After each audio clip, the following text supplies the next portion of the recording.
मेरी तरफ से भी आप सभी लोगों को हार्दिक अभिनंदन। आप सब लोगों का स्वागत है। हाँ, आप कुछ बोलना चाहेंगे होस्ट साहब? ये सामने क्यों ऐसा आ रहा है? अंकित, अंकित, ये नहीं नहीं, वो ठीक से ओपन कर दी ना, मतलब बता रहे कि रिकॉर्ड किया जा रहा है मीटिंग को, तो कोई दिक्कत नहीं, वो ऑप्शन भी दबाए होंगे। ना मेरा वो आएगा नहीं सामने। ये है तो आप वो लोग बीच में नहीं रखेगा, वो बीच में रख सकते हैं, उनको बोलना पड़ेगा क्या? किधर रखने से? तो क्या शुरू किया जाए विषय को? नमस्कार दादाजी। हाँ, नमस्कार। हाँ दादाजी शुरू कीजिए, रिकॉर्डिंग ऑन है, शुरू कीजिए। हमारे जम्मू जी कश्मीर के पार्टिसिपेंट्स ज्वाइन होने वाले थे के उपलक्ष्य पर पुनः आप लोगों का स्वागत करते हुए हम लोग परमपिता बाबा से आशीर्वाद लेते हुए आप सब लोगों को पुनः नमस्कार।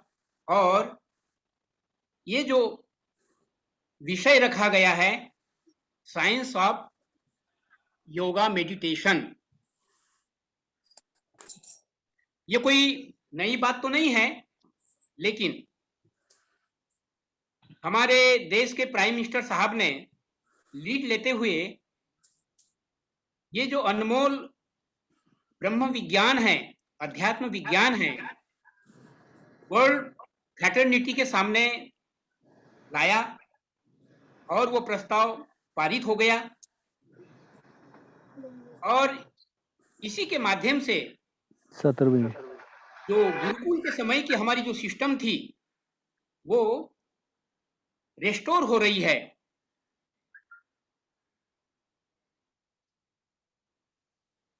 आनंद मार्ग के माध्यम से सारी दुनिया के लिए ये जो विज्ञान है इसको मॉडिफाइड रूप में रखना आवश्यक था। इसीलिए मैं विशेष रूप से जो चर्चा करूंगा, उम्मीद करता हूं कि आप लोगों को बहुत अच्छा लगेगा। लेकिन इसके पहले आप लोग सभी बढ़िया से एक बार हंसिए और अपने आप को स्माइलिंग बिहेवियर में रखिए, so that you can enjoy this class. ये स्माइलिंग की जहां तक बात आती है, ये एक मेंटल स्टेटस है, मेंटल स्टेट ऑफ माइंड है। जब आदमी टेंशन फ्री रहता है तो वो स्माइलिंग नेचर में रहता है। तो इस स्माइलिंग नेचर में रहने के लिए ही योगा भी बहुत महत्वपूर्ण रोल अदा करता है। कहा गया है योगा कर्मसु कौशलम, योग के द्वारा हम अपने कर्तव्यों को निखारते हैं। और जब हमारे कर्तव्य निखरते हैं उसमें मन की भावना इंपॉर्टेंट होती है। वो जो भावना है वो सेवा भाव होनी चाहिए। तो इसी क्रम में एक घटना का जिक्र करते हुए आप उसके ऊपर में गौर करेंगे तो आप लोगों को नया सोचने के लिए एक आयाम मिलेगा, एक वैचारिक क्रांति के लिए एक मदद मिलेगी। घटना ऐसी है, मैं यहाँ मुंबई में बैठा हूँ और मुंबई में कुछ साल पहले एक घटना हुई। एक सुपरिटेंडेंट इंजीनियर साहब थे, उनके दो बेटे भी इंजीनियर हो गए। वे लोग अमेरिका चले गए और जब तक सीनियर इंजीनियर साहब जो सुपरिटेंडेंट थे सर्विस में थे तब तो उनको ज्यादा सोचने का मौका नहीं मिला। लेकिन जब वो रिटायर्ड हो गए तो उन्होंने सोचा कि भाई मैं और पति पत्नी के रूप में ही हम लोग ये सारे बड़े घर को बनाया है, इसमें हम दो ही लोग रह रहे हैं। कितना अच्छा होता कि हमारे दो बेटों में से कम एक बेटा हमारे साथ में रहता। बेटों के सामने प्रस्ताव रखा गया लेकिन बेटा लोगों ने ठुकरा दिया और उन्होंने अपने पास बुला लिया। मजबूरी में इनको जाना पड़ा। वो जानते थे कि अमेरिका में जाने का मतलब जो है वहां बंदी बन करके रहना, वहां की कल्चर ही ऐसी है। तो वे लोग फ्रस्ट्रेट होकर के वापस आ गए और वापस आने के बाद में मदर, बेटों की जो मदर थी, उनको बहुत ही सदमा लगा और वो पैरालिसिस अटैक से बेड रिडन हो गई, बिस्तर पर पड़ गई बेचारी। तो सेवा करने के लिए तो दिन में मददगार लोग होते थे, लेकिन रात के समय में और सवेरे सवेरे हस्बैंड को ही सारी सेवा करनी पड़ती थी, सारी प्रक्रिया उसके बिस्तरा पर ही। तो उनको भी बहुत ही मेंटल टॉर्चर हो रहा है। इतने बड़े इंजीनियर साहब वो भी सेवा कर रहे हैं अपने पत्नी के, लेकिन स्वाभाविक है मेंटल टेंशन हो ही जाता है, माइंड पर बहुत बड़ा प्रेशर आया। और एक दिन अचानक सवेरे सवेरे बाथरूम से निकलते ही उनको हार्ट अटैक हो गया एंड ही वाज कोलैप्स। 8-9 बज रहे हैं, लेकिन पत्नी के पास में हस्बैंड पहुंच ही नहीं पा रहे, तो उनको अंदेशा हुआ कि कुछ अनहोनी जरूर हो गई है। तो उन्होंने फिर अपने आप को, जो कि बेड रिडन थी, उन्होंने अपने आप को उस बिस्तरा से धक्का मार करके अपने आप को नीचे गिराया। उसको तो उठने का भी प्रॉब्लम थी ना, तो उठी और घुसर घुसर के देखती है तो हस्बैंड डेड पड़े हुए हैं। बड़े मुश्किल से फोन के पास में गई, पड़ोसी लोगों को फोन की और पड़ोसी लोगों को बोला कि मैं तो दरवाजा भी नहीं खोल सकती हूँ, आप लोग दरवाजा को धक्का मार करके तोड़िए। और पड़ोसी लोग बाहर से अंदर आए, सब हृदय विदारक वो घटना देखा, बेटों को भी इनवाइट किया गया, सारी प्रक्रिया हो गई। तब अब बेटा बोलते हैं कि अब माँ आप जो कहेंगे मैं करने के लिए तैयार हूं। तब माँ कहती है, बेटा अब तो चिड़िया चुग गई खेत, तुम लोगों ने बहुत देर किया मुझे समझने के लिए, हमारे भावनाओं को समझने के लिए। अब देखो तुम्हारे सामने ही मैं हड़ताल कर रही हूँ, भूख हड़ताल, और ये डेड बॉडी ही है, जिंदा लाश है, इसको मैं क्या करूंगा। मैं उपवास पर जा रही हूं और मैं इसी तरह से अपना जीवन खत्म कर देना चाहती हूं। अर्थात आज के इस कलयुग में हम सब लोगों को नया दृष्टिकोण के आधार पर समझना है। आप लोग समझदार है, मैं वैसे बहुत सारे लोगों के लिए कोई नई बात तो नहीं है, लेकिन ये रिफ्रेशिंग अवश्य है। और लेकिन हमारी जो जनरेशन है, हमारे जो युवक लोग हैं, सर मैं करा कनेक्ट। हाँ, क्या कोई प्रॉब्लम आई? कुछ प्रॉब्लम है क्या? जी दादा, नहीं नहीं, बोलिए दादा जी, वो बीच में वो किसी का माइक अनम्यूट हो गया था। हाँ दादा जी। हाँ, तो बताइए। आनंद मार्ग के परिवार को कहा गया है ना, charity starts from the home. तो हमको अपने बच्चों को भी इस तरह की कल्चर देनी है, स्पिरिचुअल कल्चर, और दुनिया को भी बताना है। अब ये जो विषय है, विषय तो नया नहीं है, लेकिन जो गुरुकुल की सिस्टम थी, वो गुरुकुल की सिस्टम आई थी प्रथम बार संसार में, वो आई थी लॉर्ड शिव के द्वारा। लेकिन वो जो उनके द्वारा ये विज्ञान, आध्यात्म विज्ञान जो इंट्रोड्यूस किया गया, वो तंत्र के नाम से ज्यादा प्रचलित था। तो तंत्र का मतलब घबराने की जरूरत नहीं है। तंत्र का मतलब जहां डायनामिक स्पिरिट है, और तंत्र का मतलब मन को एक्सपांड करने का जो तरीका है, वही मेडिटेशन है। इसके दो पहलू भी है, एक पॉजिटिव, एक निगेटिव, अर्थात विद्या और अविद्या। तो दोनों चीजें, उस समय वो अघोरदानी थे भगवान शिव, जिनका नाम आशुतोष भी था, तो उन्होंने कुछ सिद्धियां भी दी। इसी चीज को मॉडिफाई किया 3500 साल के बाद भगवान कृष्ण ने, और योगा कर्मसु कौशलम, इस स्पिरिट के अंतर्गत, अर्थात योग के द्वारा हम अपने माइंड को पॉजिटिविटी में इस्टेब्लिश करेंगे, जिससे कि हमारे प्रत्येक कार्यों को हम शुभ भावना से कर सके, ऐसी उसमें प्रेरणा थी। लेकिन वो पीरियड भी 3500 साल वर्ष पूर्व का था। अब आप गौर करिए ना, 3500 साल वर्ष के जो पांडव लोग थे, उनमें विशेष रूप से जो भीम थे, इतना सारा भोजन करते थे, वो भी कम पड़ता था। तो दे वेयर ब्राउन ओरिएंटेड, शरीर बहुत मजबूत, दिमाग जो है छोटा सा। आज क्या है, आज छोटा बच्चा भी कंप्यूटर चलाना जान रहा है, वाईफाई पे चलाना जान रहा है। तो ये विज्ञान और साइंस और टेक्नोलॉजी ने हमें बहुत नजदीक लाया, माइंड का काफी इलेवेशन हो चुका है। लेकिन मन में बहुत सारी जो इच्छाएं हैं, वृत्तियां, ये मनुष्य को निगेटिविटी में, मटेरियलिस्टिक लाइफ में इन्वॉल्व कर रही है। इसीलिए आज गुरुदेव आनंद मूर्ति जी ने, जैसा कि मैं बार बार ये याद दिलाता रहता हूं कि शिव के बाद, कृष्ण के बाद जो वादा किया था कर्ण के सामने कि हाँ मैं आऊंगा, अंग देश में ही जन्म लूंगा, तो इस प्रतिज्ञा को पूरा करते हुए अंग देश में ही, जमालपुर अंग देश का एक पार्ट है, वहां ही उनका जन्म हुआ और वे आए। जैसा कि मैं कल भी कह रहा था, तो जो आए तो उन्होंने इस संसार के परिस्थिति को स्टडी किया, डायग्नोज किया एज ए डॉक्टर, और क्या समस्या है, इस समस्या की जड़ क्या है। तो उन्होंने यही पाया है कि एक उचित सामाजिक और आध्यात्मिक दर्शन का सुंदर जो समन्वय होना चाहिए, आज वो उस समन्वय टूट चुका है।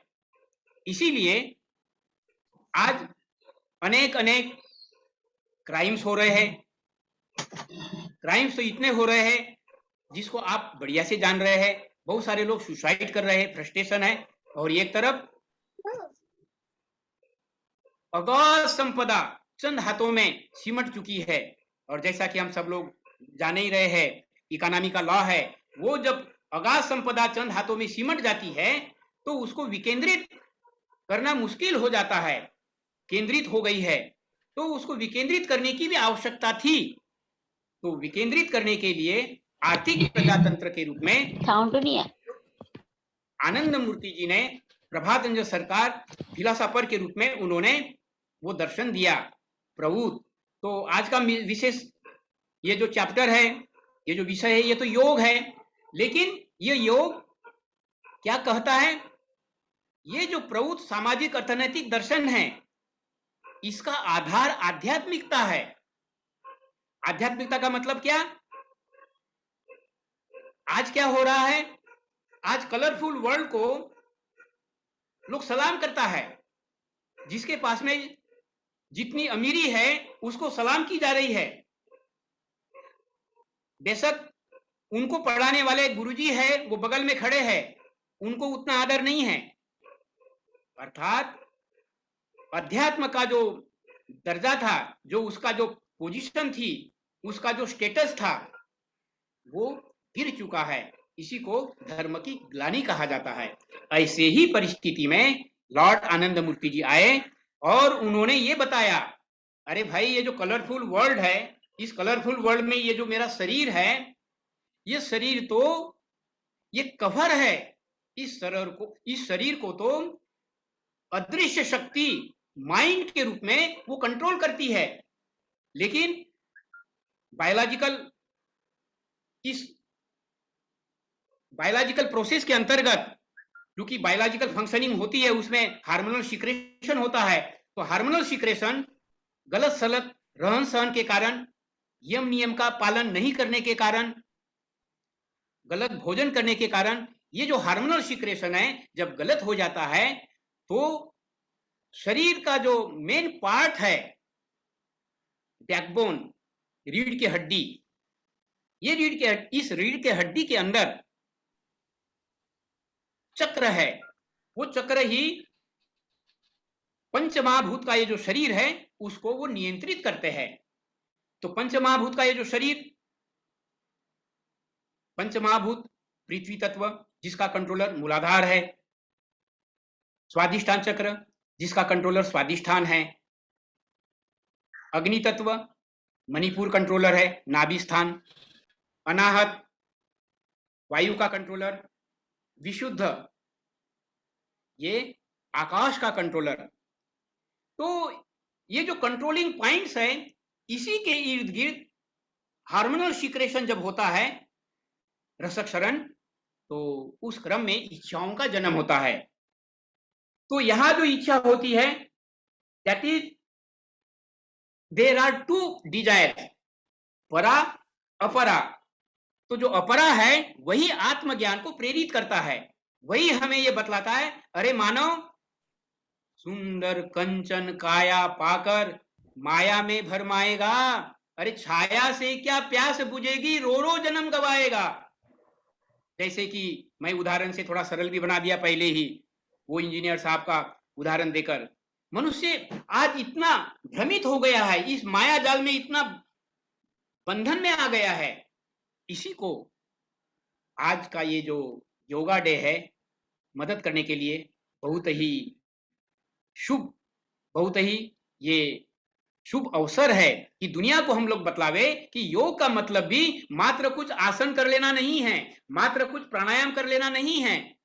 नहीं, मुख्य चीज है मन के भावना, मन की जो भावना है, उस मन के भावना को पॉजिटिविटी की ओर में चैनलाइज करना।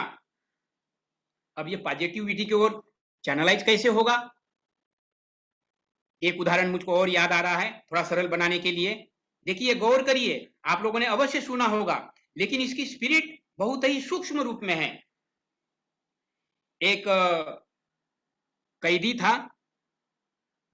जेल अथॉरिटीज को परमिशन लेकर के वैज्ञानिक लोगों ने, जो लोग एक विशेष रूप से एक एक्सपेरिमेंट करना चाहते थे, उनको फांसी लगने वाली थी, तो बोले कि इनको फांसी मत लगाइए, हम इसको सांप से डसा के बहुत शांतिपूर्ण ढंग से इसकी डेथ हो जाएगी, इनको कोई कष्ट नहीं होगा।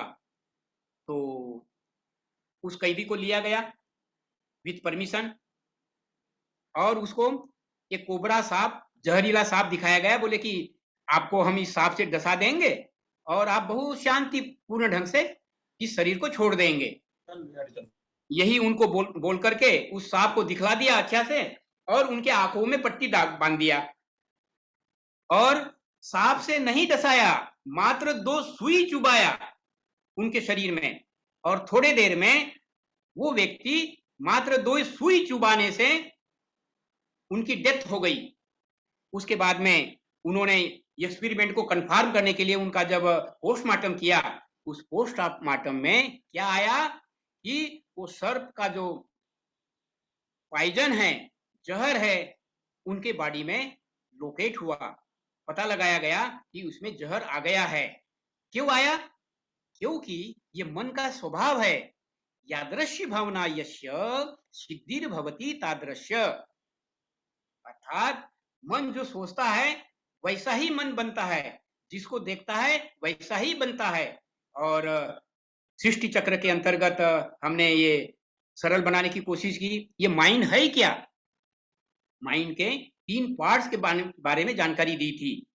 अब आप मुझको देख रहे हैं, संसार को देख रहे हैं, वो देखने वाला पार्ट है चित्त, लेकिन मैं देख रहा हूं, इसकी कंफर्मेशन करने वाला अहं तत्व है। और हाँ, मैं देख रहा हूं, इसकी कंफर्मेशन करने वाला महत तत्व है। अर्थात माइंड के 3 पार्ट्स फंक्शनल हो जाते हैं, चित्त तत्व, अहं तत्व और महत तत्व। अनफॉर्चुनेटली इस चित्त तत्व के माध्यम से ही हम दुनिया को देखते हैं और इसी में मजा लेते हैं और दुनिया की तोहनी भी करते हैं। इसी का नाम है अविद्या, इसी का नाम है अज्ञानता। तो इसमें प्लेट्स पेट्सक गुर्तोच्चिंद्रा, बड़ी महत्वपूर्ण भूमिका है माइंड की। तो माइंड की भूमिका क्या है? मन पतन का कारण भी है और मन उत्थान का कारण भी है। तो इस मन को चैनलाइज कैसे करना है, क्यों चैनलाइज करना है, इसको समझने के लिए योगा का साइंस कहता है, जिसको कि सृष्टि चक्र के माध्यम से हमने उस क्लास में जानकारी भी दी। ये सारा संसार ही अदृश्य से दृश्यमान हुआ है। ये जो दृष्टि गोचर हो रहा है, जिसको हम लोग कलरफुल वर्ल्ड के रूप में देख रहे हैं, जिसमें हमारा शरीर भी है, हमारा अस्तित्व है, तो अदृश्य से मतलब अनंत से मतलब ब्रह्म से ही रूपांतरित होके पहले संचर से प्रतिसंचर मतलब अति सूक्ष्म से जड़ता में परिवर्तित हुआ ये संसार, और पंच महाभूतों के ऊपर में दो फोर्सेस सेंट्रीपिटल और सेंट्रीफ्यूगल दो फोर्सेस काम किए, और इनर फोर्स सेंट्रीपिटल फोर्स जब विन करता है तो एक विशेष परिस्थिति में प्राणः जन्म हुआ, दैट इज वाइटल एनर्जी, और वो एनर्जी का रूप है लेकिन वो चेतनामय है, और आगे उसका रूपांतरण होते होते इवोल्यूशन थ्योरी के अंतर्गत आज हम लोग विकसित मनुष्य बन गए हैं। तो ये मनुष्य अब विशेष स्टेज पर खड़ा है। कहां खड़ा है? अब जिसको मुमुक्षता है मतलब जिसको खोज है कि मैं इस संसार में क्यों आया हूं, इसको एक उदाहरण से और भी सरल बना करके बतलाया जा सकता है। नचिकेता नाम के एक बहुत अच्छे साधक थे, लेकिन वो बालक थे। किसी विशेष परिस्थिति में फादर जब दुखी हुए उनसे, तो उन्होंने जाओ तुमको मृत्यु प्राप्त हो जाओ, मृत्यु प्राप्त हो जाए ऐसा एक श्राप दिया।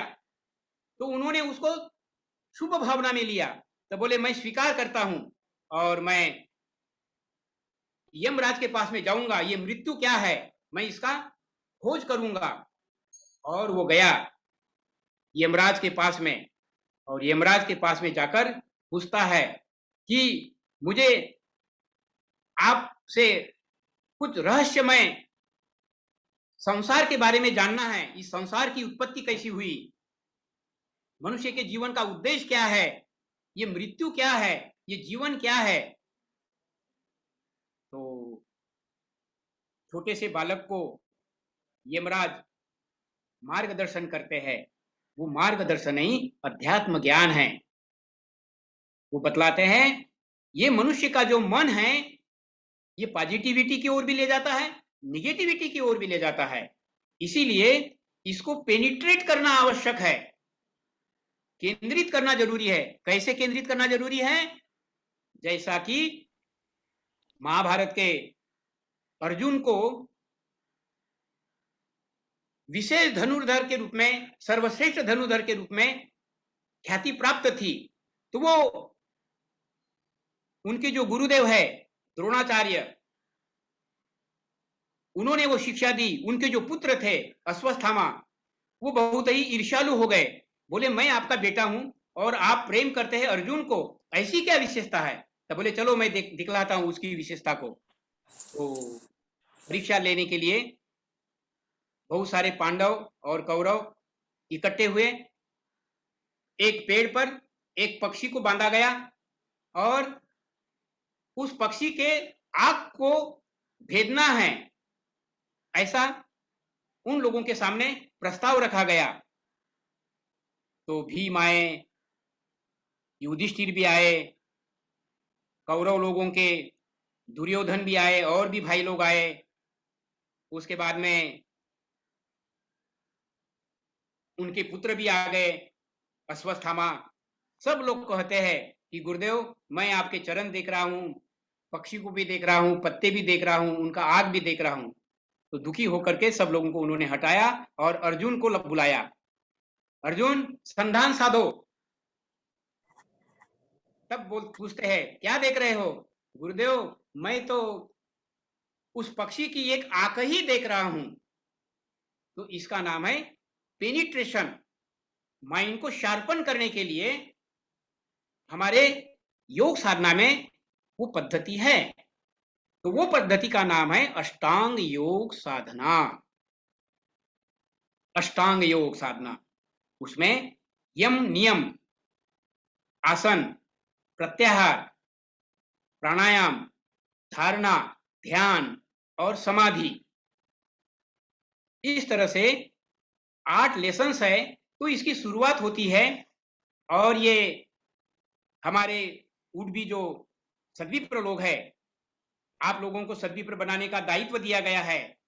हम सब लोगों का दायित्व बनता है ये बात समझना कि बहुत सारे लोग अज्ञानतावश कहते हैं कि स्वामी जी हम लोग तो प्रपंच में रहने वाले लोग हैं, इस गृहस्थ में रहने वाले लोग हैं। हम तो ये जानते हैं कि दूसरे को दुख नहीं देना चाहिए, दूसरों की सेवा करनी चाहिए, और यही परमात्मा की सेवा है, और परमात्मा इसी से खुश हो जाएंगे। बात थोड़े रूप में सही है। किस रूप में सही है? ये जो उन्होंने कहा है, यम नियम का एक छोटा सा अंश बोला कि चोरी नहीं करनी चाहिए, सत्य बोलना चाहिए, सत्य का पालन करना चाहिए, सेवा करनी चाहिए। लेकिन ये यम नियम तो, जिसको कि 10 कमांडमेंट्स कहा जाता है दर्शन की भाषा में, ये 10 कमांडमेंट्स अहिंसा, सत्य, अस्तेय, अपरिग्रह, ब्रह्मचर्य, शौच, संतोष, तप, स्वाध्याय, ईश्वर प्रणिधान, तो ये जो 10 कमांडमेंट्स है, यही यम, पहले 5 यम और दूसरे 5 नियम। तो यम और नियम, यम के द्वारा हम अपने माइंड को संसार के साथ में लिप्त रखते हैं। तो हमारी जो भावना होनी चाहिए वो शुभ होनी चाहिए, वो विवेकशील होनी चाहिए। इसका पालन करने के लिए अहिंसा का पालन, सत्य का पालन,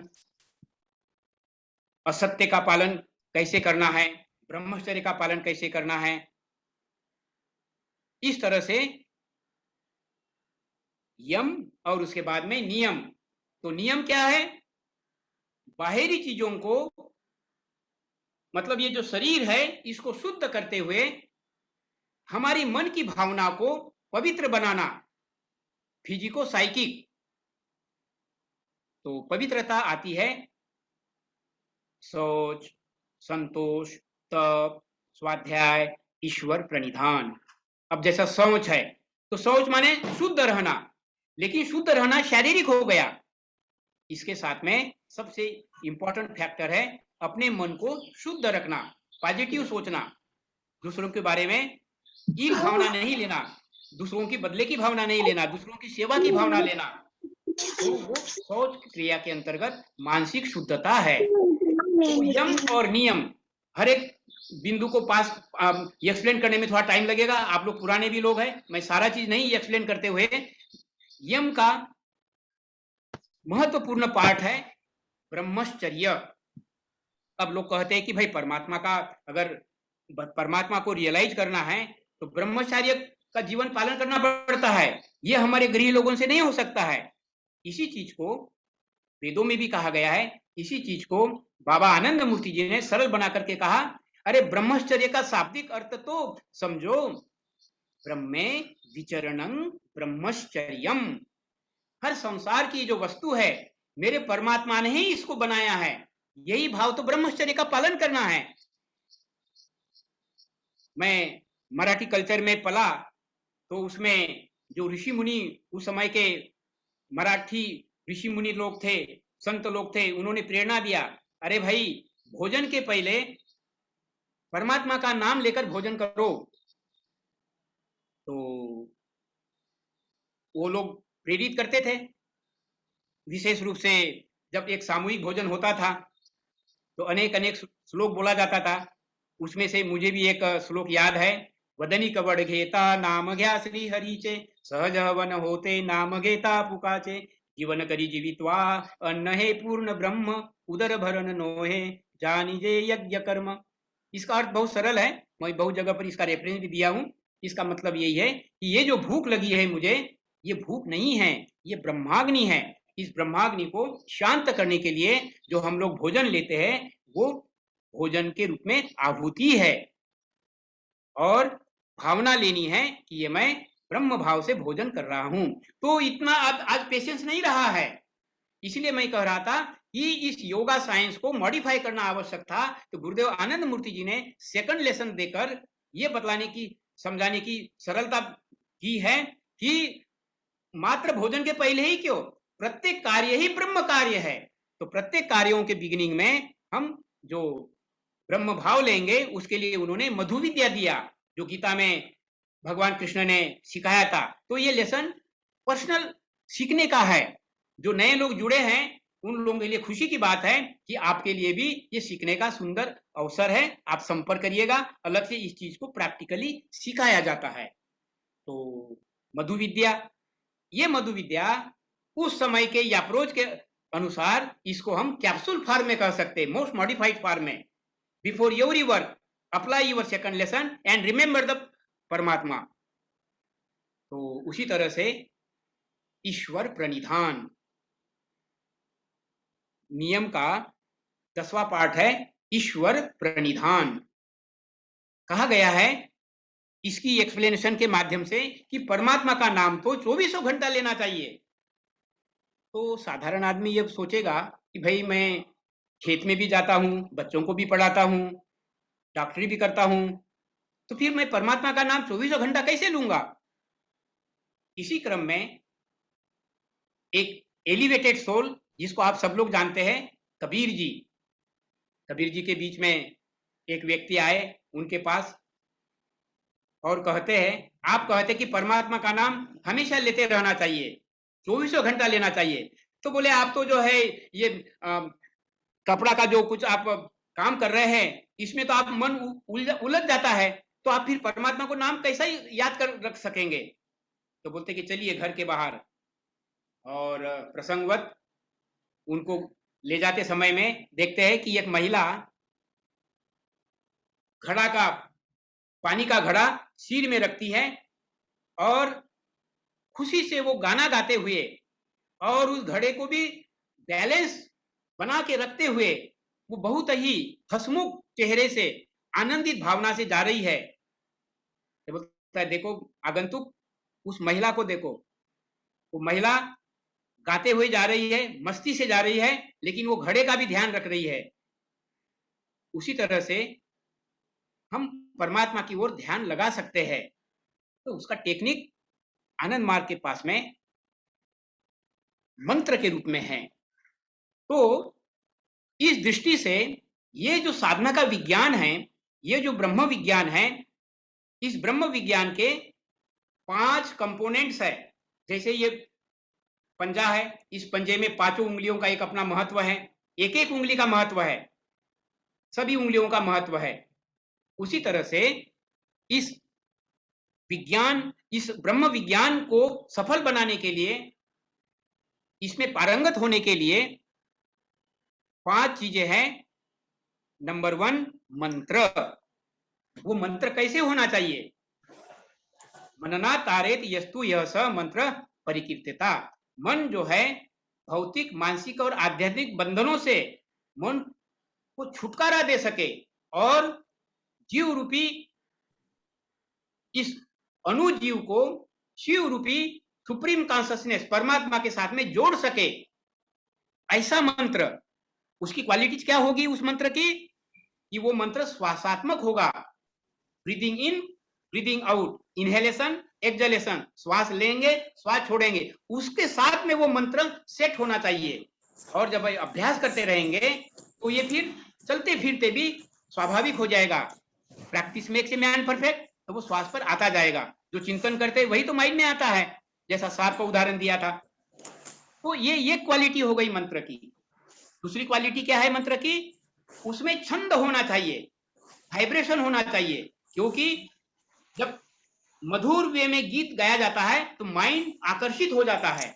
तो उसी तरह से माइंड को आकर्षित करने के लिए वो छंदात्मक होना चाहिए। और तीसरा, उसको अहं ब्रह्मास्मि का बोध होना चाहिए। अर्थात वो जो मंत्र होगा, जो श्वासात्मक चलेगा, श्वास प्रवास पर चलेगा, उस मंत्र के माध्यम से हम ईश्वर के साथ में जोड़े, अर्थात ईश्वर का भाव ले सके, अर्थात अहं ब्रह्मास्मि का भाव उसमें जागृत करते रहना चाहिए। ऐसा मंत्र, दैट इज कॉल्ड इष्ट मंत्र। अब ये जो इष्ट मंत्र मिलेगा राम को या कृष्ण को या सुदामा को, तो जिसको भी ये जो मंत्र मिलेगा उसके संस्कार भी उसके साथ में जुड़े रहते हैं, क्योंकि मंत्र की एक पर्टिकुलर वाइब्रेशन होती है, हमारे व्यक्तित्व की भी एक पर्टिकुलर वाइब्रेशन है, हमारा माइंड का एक पर्टिकुलर वाइब्रेशन है। तो उस वाइब्रेशन को हम लोग साइंस की भाषा में वेव थ्योरी के अंतर्गत कहते हैं कि जनरली वो बीटा वेव्स होती है, किसी की थीटा वेव्स होती है, मतलब कर्वेचर कम होता है, और अल्टीमेटली स्ट्रेट लाइन होती है। तो मन की जो जिग्जैग लाइन है उसको परमात्मा के साथ में जोड़ा जाता है और इसमें परमात्मा का एक जो लॉ है वो फिर स्वाभाविक रूप में आकर्षित करने में मदद करता है। वो जो लॉ है अट्रैक्शन ऑफ द ग्रेट। अब आज जो आप सब लोग अपना बहुमूल्य समय लेकर मेरे पास में आप लोग बैठे हैं, तो ये क्या है? ये लगन है। तो ये लगन है, ये लगन तो हमारी तरफ से है, लेकिन एक नेचुरल वे में अट्रैक्शन ऑफ द ग्रेट है। परमात्मा पुकार रहा है, आओ बेटा, थक जाओगे एक दिन उस इंजीनियर की तरह से, और बेमौत सबको भी जाना है। यमराज का कोई बुलावा नहीं आएगा, कोई वारंट नहीं आएगा, सबको जाना है। इसीलिए वो आकर्षित कर रहे हैं। तो उनका आकर्षण तो है ही है, लेकिन वो मायाधीश भी है और मायातीत भी है। तो मायाधीश होने के नाते उन्होंने हम लोगों की परीक्षा लेने के लिए इस कलरफुल माया में डाल रखा है। तो यही माया है और यही अज्ञानता है। तो बुद्धिमानी क्या है? जैसा जो बुद्धिमान लड़का होता है, तो माँ को वो चाहता है, तो माँ चाहती कि कुछ खिलौना देकर मैं इसको शांत कर लूं। वो चालाक जो लड़का होता है वो खिलौना भी लेता है और माँ को भी पकड़ना चाहता है। तो माँ को फिर मजबूरी में उसको गोद में लेना पड़ता है। उसी तरह से आनंद मार्ग की अप्रोच है, subjective approach to realise the self. मैं कौन हूं इसको जानने के लिए तुम साधना करो। मन जंगल में जाने की जरूरत नहीं है, सवेरे शाम, लेकिन बहुत ही कमिटमेंट के साथ, सिंसियरली, भक्ति भाव से। भक्ति भाव क्या है, इसको मुझे समय मिलता है तो और आगे इसको बढ़ाऊंगा। तो यहाँ मंत्र के माध्यम से हम अपने आप को इस जड़ संसार से सूक्ष्म परमात्मा के साथ में जोड़ते हैं। तो मैं पिछले बार के एक क्लास में भी बोल रखा था कि इसकी इंपॉर्टेंस तो मैं समझा नहीं। विवेकानंद जी जब बोलते हैं शिकागो के उस वर्ल्ड रिलीजियस पार्लियामेंट में, तो उनके जो सहायक थे अंग्रेज, बोलता है, स्वामी जी आई एम नॉट कन्विंस। तो उनका प्रेजेंस ऑफ माइंड तो बहुत अच्छा था विवेकानंद जी का। कहते यू आर फूल। तो बहुत इरिटेट हो गए। फिर वो अपने स्टेज से गए नीचे, उनको गले लगाया, my dear brother see the effect of fool. Particular शब्द जो होता है वो निगेटिव वाइब्रेशन क्रिएट कर देता है। और मैं जब आपको बोलता हूं एम्ब्रेस करते हुए माय डियर ब्रदर, तो आप पॉजिटिव फील करते हैं। तो माय इंटेंशन वाज, मेरा उद्देश्य ये था कि मैं आपको ये बतलाऊं कि पर्टिकुलर शब्दों में पर्टिकुलर वाइब्रेशंस होते हैं, आइदर पॉजिटिविटी और निगेटिविटी। तो पॉजिटिविटी का जो क्लाइमेक्स है दैट इज कॉल्ड सिद्ध मंत्र। तो ये सिद्ध मंत्र गुरु का प्रसाद है। गुरु कौन, इसकी चर्चा आगे करते हैं। वो पांचवा कंपोनेंट है। तो इस मंत्र के द्वारा हम लोग वेपन के रूप। तो ये जो वेपन है, मंत्र क्या करता है, वो जो सोई हुई हमारी चेतना है वो सर्पाकार रूप में मूलाधार में, पृथ्वी के कंट्रोलर में, वो सोई हुई अवस्था में है, जिसको कि तंत्र में इसको एक्सप्लेन किया गया है। ध्यायेत कुंडलिनीम सूक्ष्माम मूलाधार निवासिनीम तामिष्ट देवता रूपाम सा अर्ध त्रिवलयान्विताम कोटि सौदामिनी भाषाम स्वयंभुलिंग वेष्टिताम।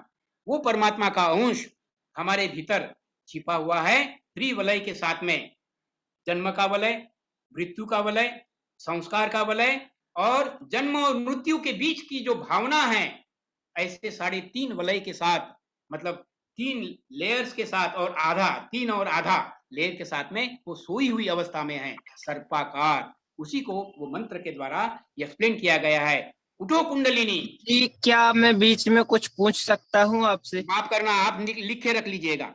Okay okay, sorry.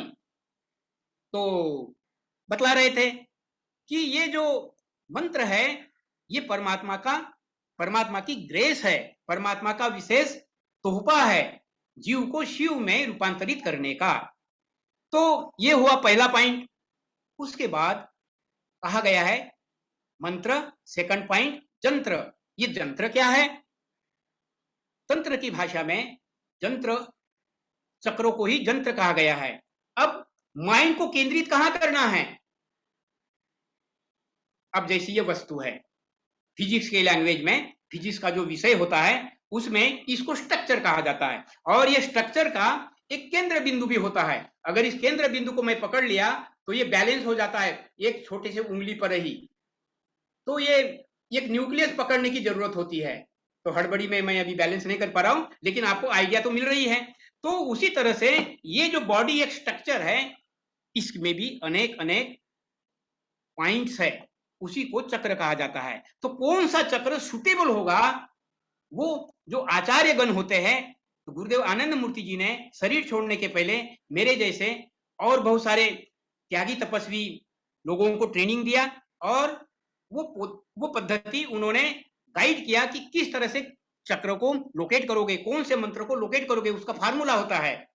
तो वो चक्र प्रेस्क्राइब होते हैं।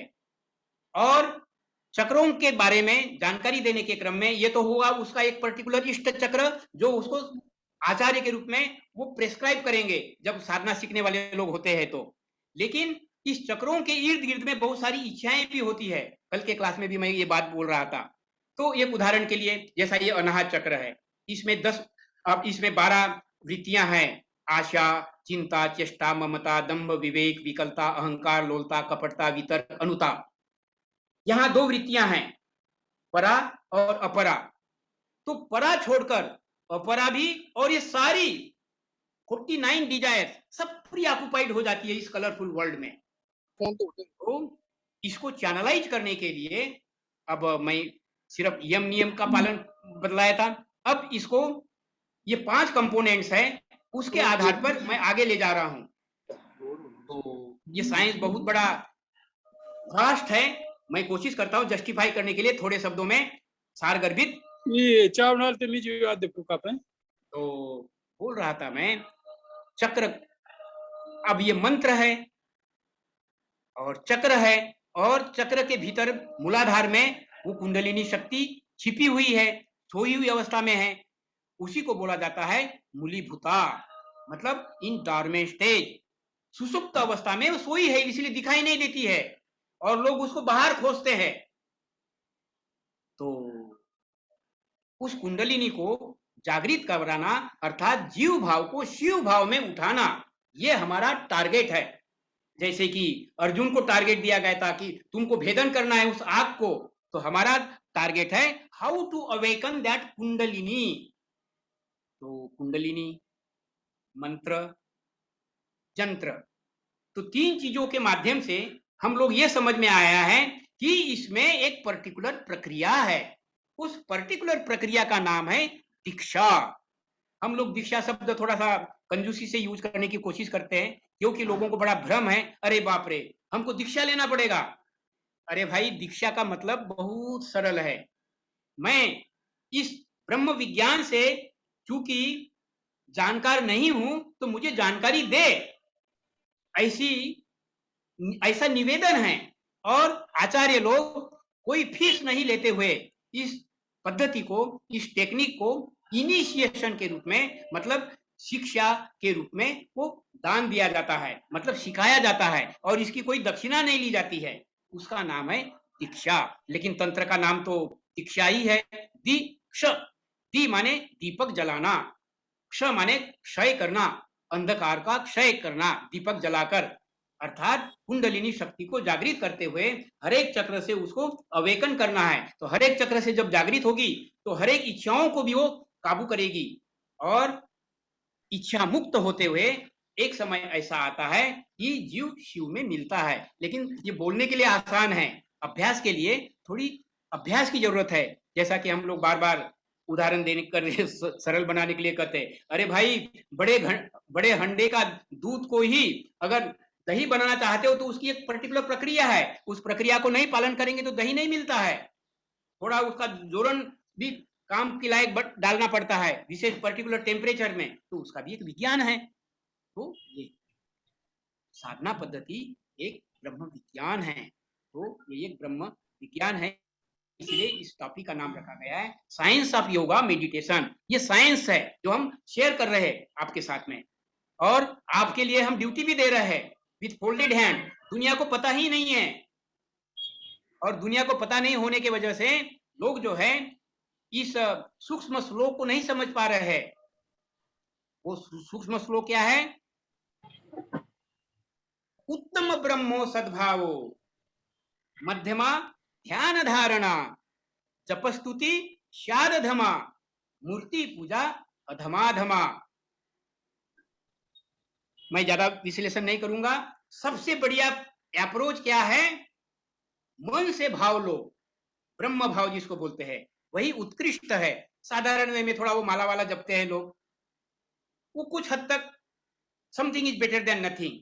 लेकिन इस दुनिया के वस्तुओं को जो पूजा जाता है, कोई सूर्य को पूजता है, कोई पत्थर के मूर्ति को पूजता है, तो जैसा कि मैंने उदाहरण के द्वारा सरल बनाने के लिए पहले ही उदाहरण दे रखा है कि वो कैदी सांप के बारे में सोचा, सांप ने काटा भी नहीं, तब भी विष बन गया उसके शरीर के भीतर में। उसी तरह से as you think so you become. इसलिए दुनिया की किसी वस्तु से भी जो है मोह रखना ही नहीं है। वो जो सेकंड लेसन बतलाया, उसके माध्यम से हमको अपने आप को विड्रॉ करना है। और भी विड्रॉ करने की सूक्ष्म पद्धति है, उसको इस अष्टांग योग साधना में कहा गया है प्रत्याहार। तो प्रत्याहार को प्रैक्टिकली और भी ढंग से आचार्य लोग सिखलाते हैं। तो थोड़े रूप में हम अपने मन को जो अनवांटेड चीज में जाता है, उससे उसको विड्रॉ कैसे करना, तो उसका एक विज्ञान है, वो प्रैक्टिकली सिखाया जाता है पर्सनली। तो प्रत्याहार, इसमें आपका पॉइंट आ गया, यम नियम आ गए। अब ये जो 4 पॉइंट्स हमने बताए हैं, मंत्र, जंत्र, कुंडलिनी और दीक्षा, इस चारों चीजों को कंट्रोल करने वाला, मॉनिटर करने वाला है मार्गदर्शक, गुरु। अब गुरु के बारे में कुछ बोलने के पहले, ये जो चारों पक्ष है, इस चारों पक्ष में वो जो दीक्षा की पद्धति है, उसके अंतर्गत यम नियम जैसा आवश्यक है। इस शरीर को साधने के लिए कुछ आसनों की आवश्यकता है। आज योगा इंटरनेशनल डे है और मैक्सिमम लोगों को जो है वो डेमोन्स्ट्रेशन दिया जा रहा है। मेरे भी बहुत सारे परिचित लोग जो है वो डेमोन्स्ट्रेशन देने में लगे हुए हैं। पता नहीं उन लोगों ने वो काम करने के बाद में मेरे इस क्लास में आए भी कि नहीं आए, ये नहीं वे। तो आसनाज अष्टांग योग साधना का एक छोटा पार्ट है, 8वां अंग है। जरूरी है। क्यों जरूरी है? कि ये जो पंच महाभूत का शरीर है, इसकी वाइब्रेशन जड़वत होती है। तो इस जड़ता को सबलाइम करने के लिए, सूक्ष्म करने के लिए आसन भी है। और गुरुदेव आनंद मूर्ति जी ने और मॉडिफाई किया है कौशिकी नृत्य और तांडव नृत्य। लेकिन ये तांडव नृत्य मात्र पुरुष लोग करेंगे, महिला लोगों के लिए वर्जित है। तो क्यों वर्जित है, इसका भी एक विज्ञान है। आप लोगों को थोड़ा समय तो लग रहा है, लेकिन उदाहरण से थोड़ा शायद इजी हो जाएगा आपको एक नई चीज समझने में। 7 समुद्र पार हमारी कुछ बहन लोग जो ओवरसीज की ब्रदर सिस्टर्स लोग होती है, वो बड़ी कोई पर्दा नहीं रखती है, बहुत फ्रैंक वे में क्लोज होती है। और वो कहती है कि ये जो तांडव नृत्य है, ये पुरुषत्व का जागृत करने का एक सुंदर साधन है, सुंदर ये एक्सरसाइज है। हम क्यों नहीं करेंगे, हम भी करेंगे। या गुरुदेव ने जो बतलाया ये पार्शियलिटी की, और उन्होंने तांडव नृत्य शुरू किया बंद कमरे में, तो मूंछ और दाढ़ी आना शुरू हो गया। तो एक दूसरे को उन लोगों ने संपर्क किया, तो बोले अरे भाई दाढ़ी मूंछ आ रही है, तो बंद कर दिया फिर शर्मा के। और उसके बाद में उन लोगों ने प्रोग्राम बनाया इंडिया में आने के लिए, गुरुदेव को मिलने के लिए। तब उस समय में हमारे गुरुदेव झूठे केसों के अंतर्गत पटना के बांकीपुर सेंट्रल जेल में कैद थे। तो वहां उन्होंने परमिशन लेकर के बाबा के साथ में संपर्क किया और सीधा बोलते कि बाबा आप तो पार्शियल गुरु है। कैसे बेटा? तो बोले आप बोलते हैं कि तांडव जो है पुरुषार्थ जागृत करने वाला है, और महिला लोगों को आपने जो उसको बैन करके रखा है। तो बोले आप लोगों ने तो किया ना, बंद कमरे में तो तांडव किए, क्या हुआ? तब वो लोग शर्मा गई। जी बाबा दाढ़ी मूंछ आई है। हाँ बेटा ये चीज मैं जानता था, इसीलिए आप लोगों को ये विज्ञान से दूर रखा है। तो बोले हम लोग कमजोर रहेंगे क्या? बोले नहीं, जैसा ही आप लोगों का मैं ये देखा, आप लोगों की जो इच्छा देखी, तो मैंने संकल्प लिया कि मैं जैसे ही जेल से बाहर आऊंगा तो इस तांडव का विकल्प कौशिकी दूंगा। आप लोग तांडव के बारे में जो नए लोग होंगे विशेष रूप से जानते होंगे, ये शिव का तांडव है। ये पुरुषार्थ को जागृत करने वाला है। पापाचार, अत्याचार के विरोध में आवाज उठाने की वो मानसिकता तैयार करने में मदद करता है, इच्छा शक्ति को जागृत करता है पॉजिटिविटी में, और उसी का विकल्प कौशिकी के रूप में।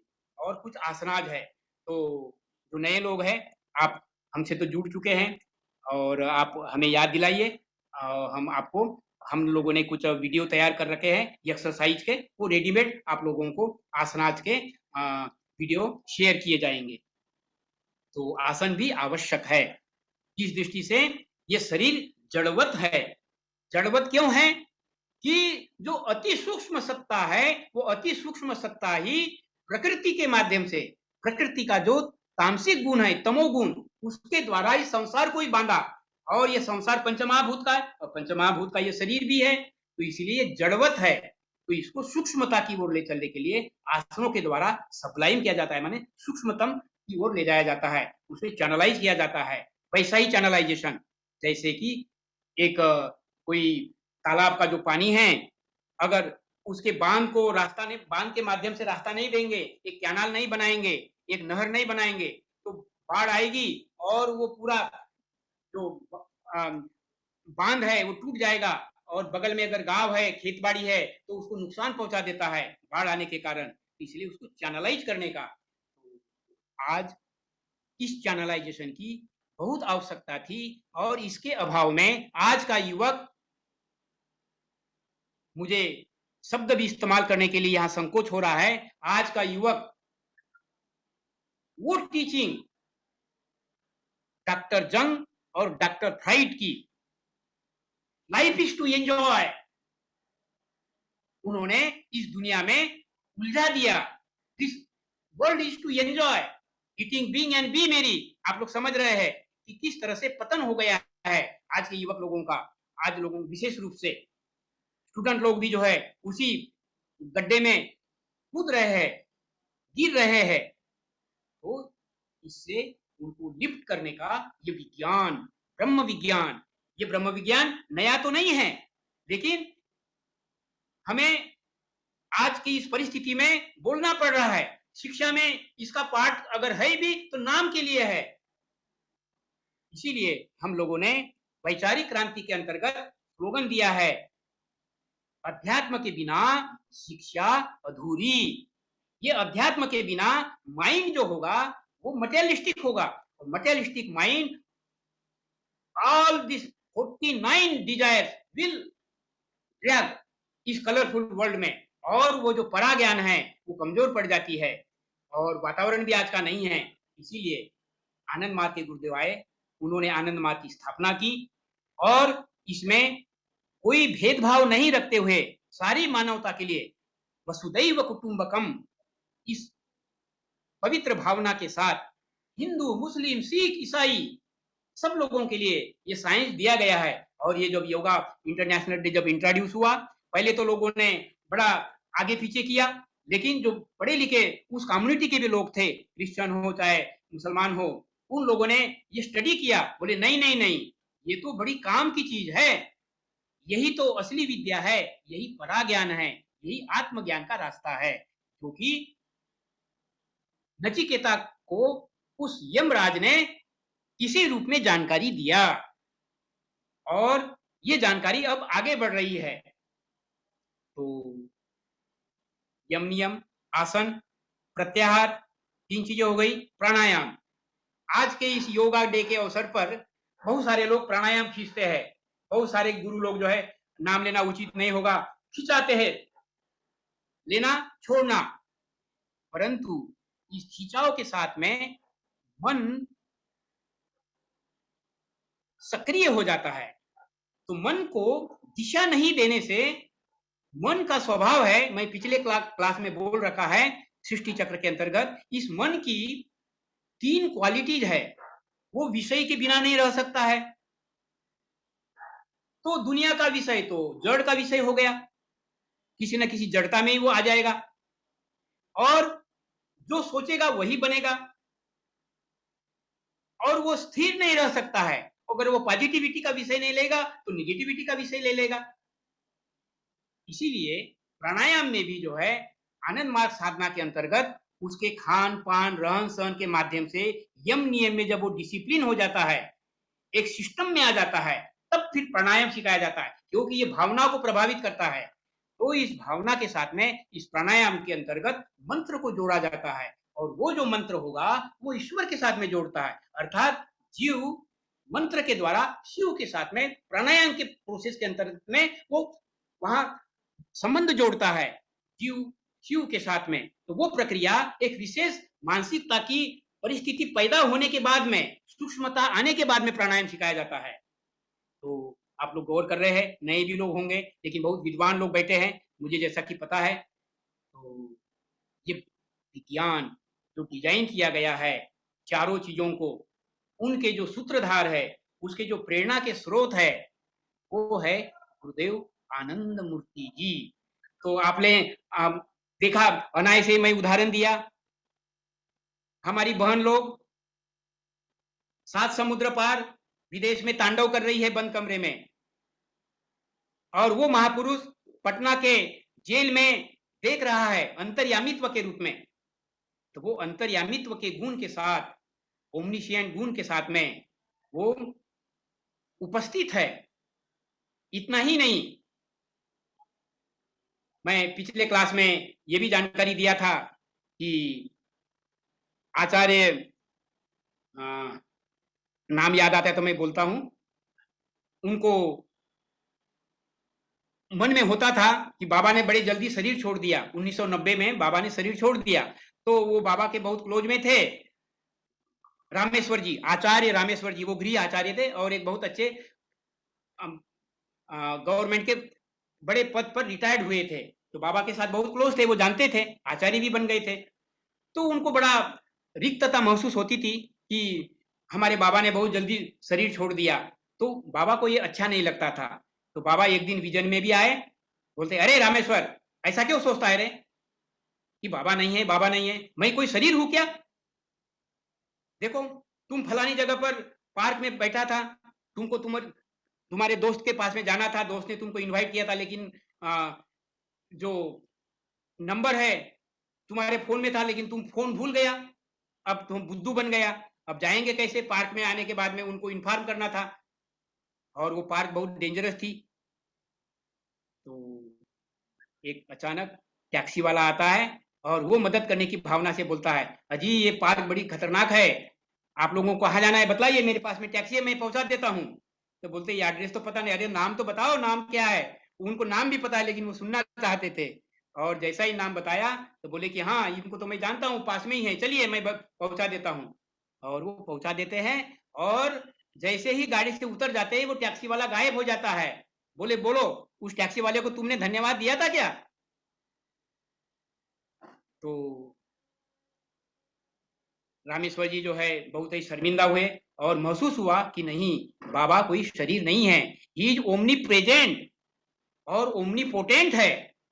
ऐसे गुणों के धनी जो कहा गया है, जो ब्रह्म कोटि के जो गुरुदेव आते हैं, जैसे शिव के रूप में आए थे 7000 साल वर्ष पूर्व, कृष्ण के रूप में आए थे 3500 साल वर्ष पूर्व, और मैंने उदाहरण के रूप में पिछली बार भी बतलाया था, द्रौपदी भरी सभा में समस्या में आ गई थी, उसको निवस्त्र करने के लिए दुष्ट लोगों ने ठान लिया था। तो लास्ट में उनको याद आए भगवान कृष्ण, द्रौपदी को याद आए भगवान कृष्ण, और हे कृष्ण बचाओ बचाओ, लेकिन एक हाथ साड़ी के गांठ पर, एक हाथ से वो पुकार रही है, तो आधा समर्पण है। तो मुस्कुरा रहे हैं 7 समुद्र पार गुजरात में, जहां वो अपने राजधानी में थे। तो रुक्मिणी कहती है, आप मंद मंद मुस्कुरा रहे, मामला क्या है? तो बोलते द्रौपदी की इज्जत बहुत ताक पर लगी है, मुझको पुकार भी रही लेकिन एक ही हाथ से पुकार रही है, एक हाथ उसने साड़ी पर पकड़ के रखा हुआ है। बोले आप भी बड़े छलिया है, जाइए उनको मदद करिए। बोले नहीं, वो समर्पित करेगी पूर्ण रूप से तो मैं उपस्थित हो जाऊंगा। और द्रौपदी को भी समझ में आया कि अब तो ये दुष्ट दुशासन कुछ भी कर सकता है। तब उन्होंने गार्ड को मुंह में डाला, अब वो कपड़ा का छोर, और समर्पित भावना से जैसे ही परमात्मा को पुकारा और परमात्मा appeared physically there, that is not possible by a human being. तो बाबा ने बोल रखा है, I am not this body is not myself. मैं तो तुम्हारे गुरु चक्र में हमेशा रहता हूं। मुझे याद करने की बात है भक्ति भाव से, अर्थात समर्पित भाव से।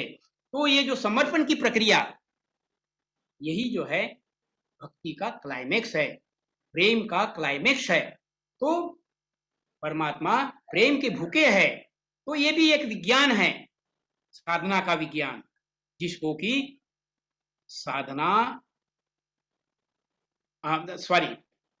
ज्ञान, कर्म और भक्ति, एक तीन का ये ट्रायंगल है। तो इस ट्रायंगल के अंतर्गत भक्ति का सर्वोच्च स्थान है। उस भक्ति के द्वारा जब ये जो जानकारी मिल रही है, ज्ञान है आपको जो मिल रहा है, आप जब प्रैक्टिकली सीख लेते हैं और अभ्यास करते हैं तो ज्ञान भी आ गया, कर्म भी कर रहे हैं, ये अध्यात्म कर्म कर रहे हैं।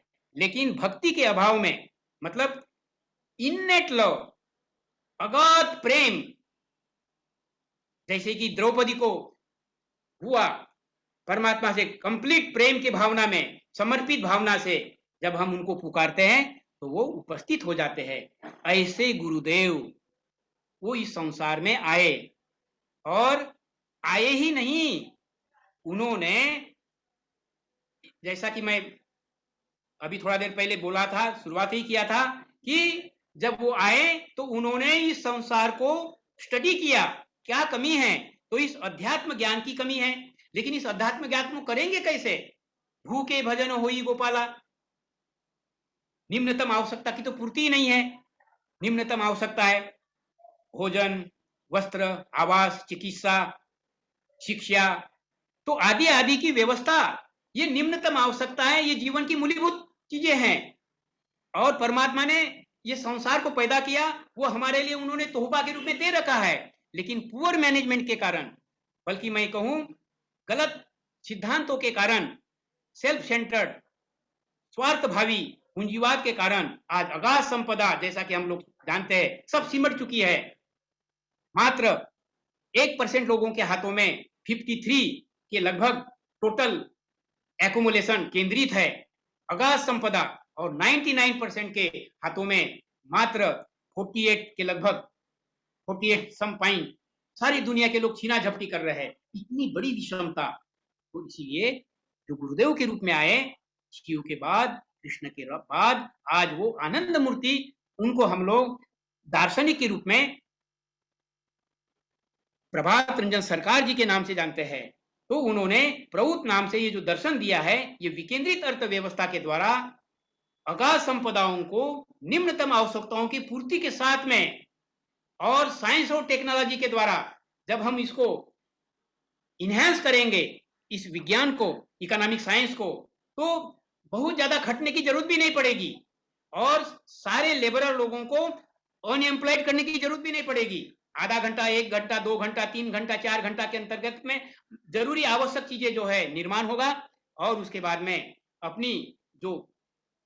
अपना जो टाइमिंग है शरीर के स्वास्थ्य के लिए, आसन, कौशिकी, तांडव के लिए, उसके बाद में ध्यान के लिए, अध्ययन करने के लिए, भौतिक, मानसिक और आध्यात्मिक तीनों स्तरों को। तो भौतिक स्तर प्रौढ़ के माध्यम से, तो वो हो गया प्रमाद समृद्धि। और मन के विकास के लिए बाबा ने जो दिया है यम नियम, उसके साथ में 16 पॉइंट्स, और गाइडिंग फैक्टर है नव्य मानवतावादी दृष्टिकोण। अब पिछले बार एक मेरी बहन ने रिक्वेस्ट भी किया था कि ये नव्य मानवतावाद क्या है, आप कुछ थोड़ा सा प्रकाश डालिएगा ना।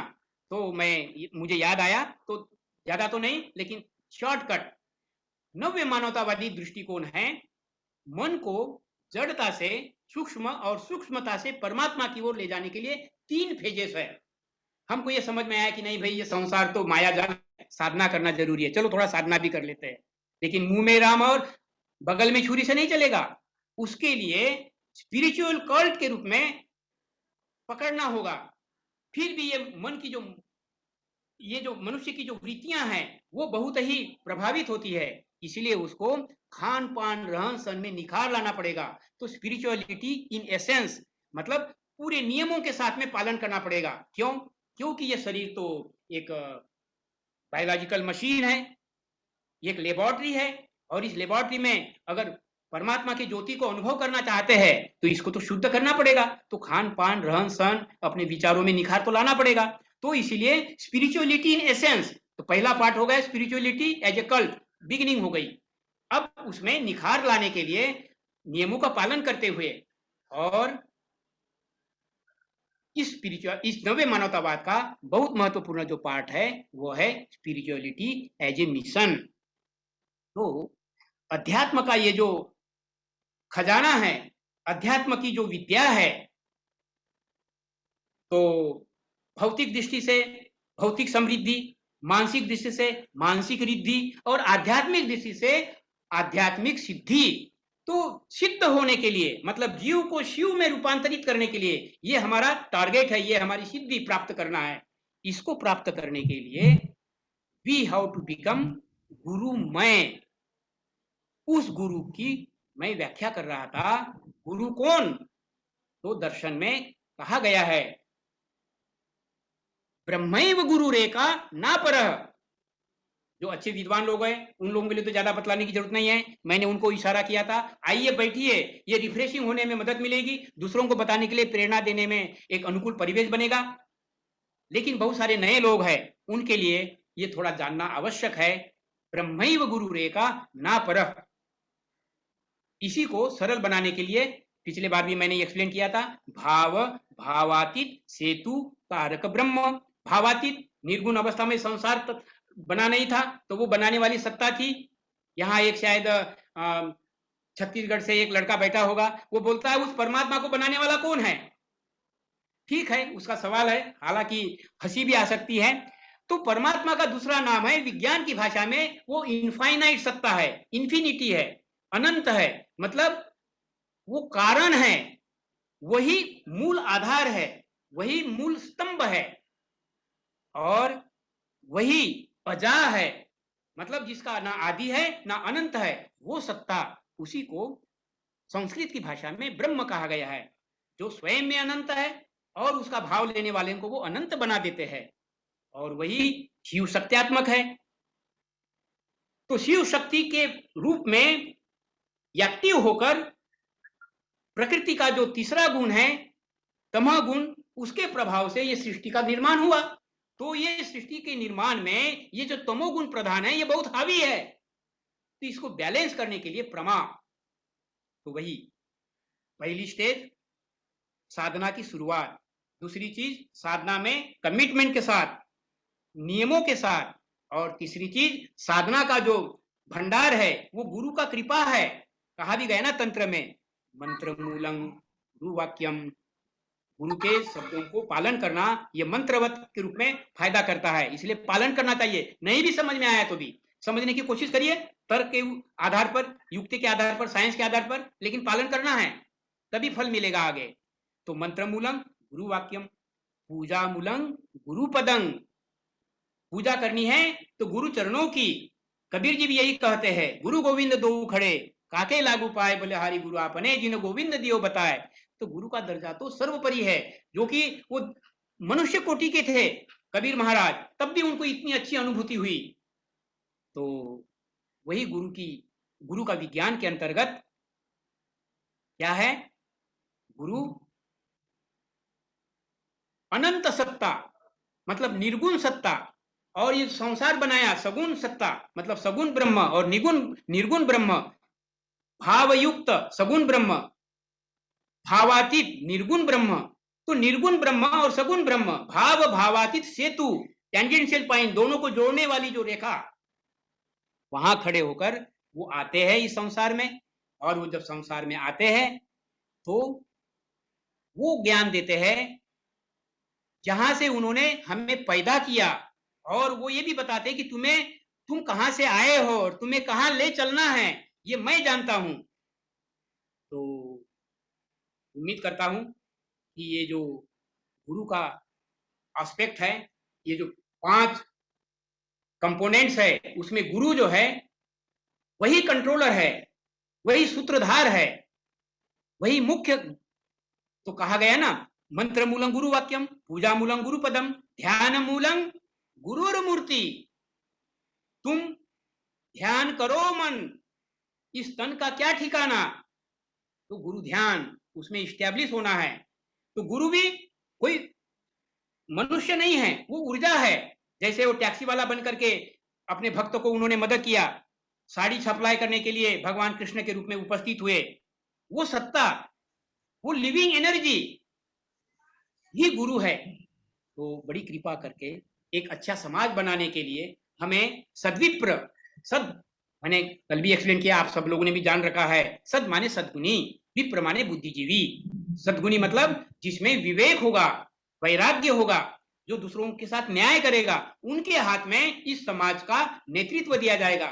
वैसे ही जैसे एक बहुत बढ़िया सोफिस्टिकेटेड कार को एक शराबी ड्राइवर अगर चला देगा तो एक्सीडेंट करेगा, जैसा कि आज नशाड़ी लोग, आज के नेतागण लोग क्या कर रहे हैं, इसको मेरे से आप बढ़िया से जानते हैं, मेरे लिए ये शब्द यहाँ बोलना आवश्यक नहीं है। तो आप लोग जान रहे हैं कि आज समाज जो है अंधेर नगरी चौपट राजा के रूप में परिवर्तित हो रही है। ऐसे ही समय में बाबा आए और उन्होंने हम लोगों को चुना है।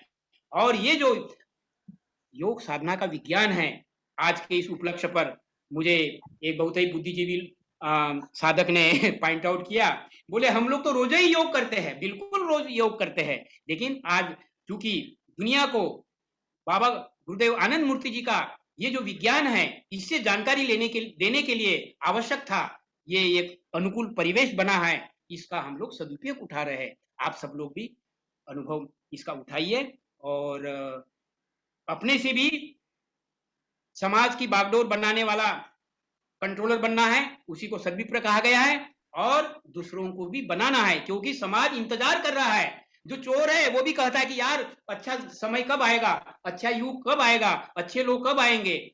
जो चोर है वो भी यही कहता है, तो हु विल कम फॉरवर्ड। तो आप और हम लोगों को उस गुरुदेव आनंद मूर्ति जी की कृपा से समझने का मौका मिला है, मौका मिल रहा है। आइए ना, आप मुमुक्ष बनकर इस विज्ञान को अपने जीवन का अंग बनाइए, और यही रास्ता जो है जीव से शिव में मिलाने का रास्ता है, क्योंकि नचिकेता को यमराज बतला रहे हैं कि यही एकमात्र ऐसा रास्ता है जो जन्म और मृत्यु, हम लोग पता नहीं कितने जन्म और मृत्यु से पार होकर करके कई योनियों को पार करते हुए इस संसार में आए हैं, और जाना है तो कोई यमराज का वारंट नहीं आने वाला है।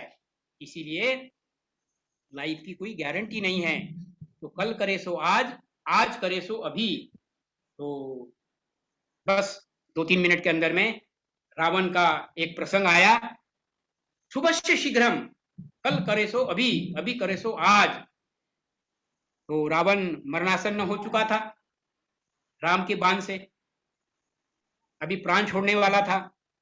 लक्ष्मण को आज्ञा देते हैं भगवान राम, जाओ लक्ष्मण, एजुकेटिव सेंस की स्टोरी है, you don't take it otherwise.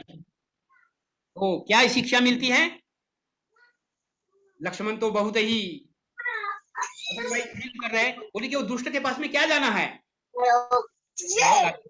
देखो हर व्यक्ति में गुण और अवगुण होते हैं, अवगुण थे तो गुण भी तो है, जाओ शिक्षा लेकर के आओ। तो जाना पड़ा, आदेश भी था बड़े भाई का और तर्क संगत भी था।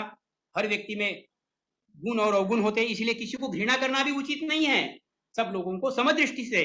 तो समभाव वही साधक का एक विशेष लक्षण भी है, और वो 7 सीक्रेट का एक बहुत महत्वपूर्ण पार्ट भी है। समय कम पड़ने की वजह से मैं उस चैप्टर को नहीं छेड़ सका, फिर अगली बार में कभी आप हो सके तो 7 सीक्रेट्स ऑफ द सक्सेस, इसमें मैं बताने की कोशिश करूंगा। तो यहाँ मैं बतला रहा था, वो लक्ष्मण गए रावण के पास, महाराज रावण आप महान हैं, अब आप शरीर छोड़ने वाले हैं, आप अपने जीवन का कुछ कड़वा अनुभव सुनाइए ना।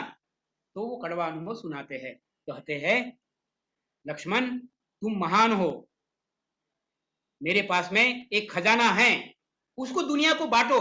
मैंने बड़ी भूल की है, मैंने ब्लंडर किया, बल्कि बहुत अपराध किया है। क्या कि वो जो सूत्र है शुभस्य शीघ्रम, अशुभस्य काल हरणम, अच्छी चीज को मुझको जल्दी लेना चाहिए था और अशुभ चीज को टालना चाहिए था। क्या मतलब? तो बोले अच्छी चीज मैंने अपने जीवन में टारगेट किया था, स्वर्ग को 7 सीढ़ियां लगाऊंगा।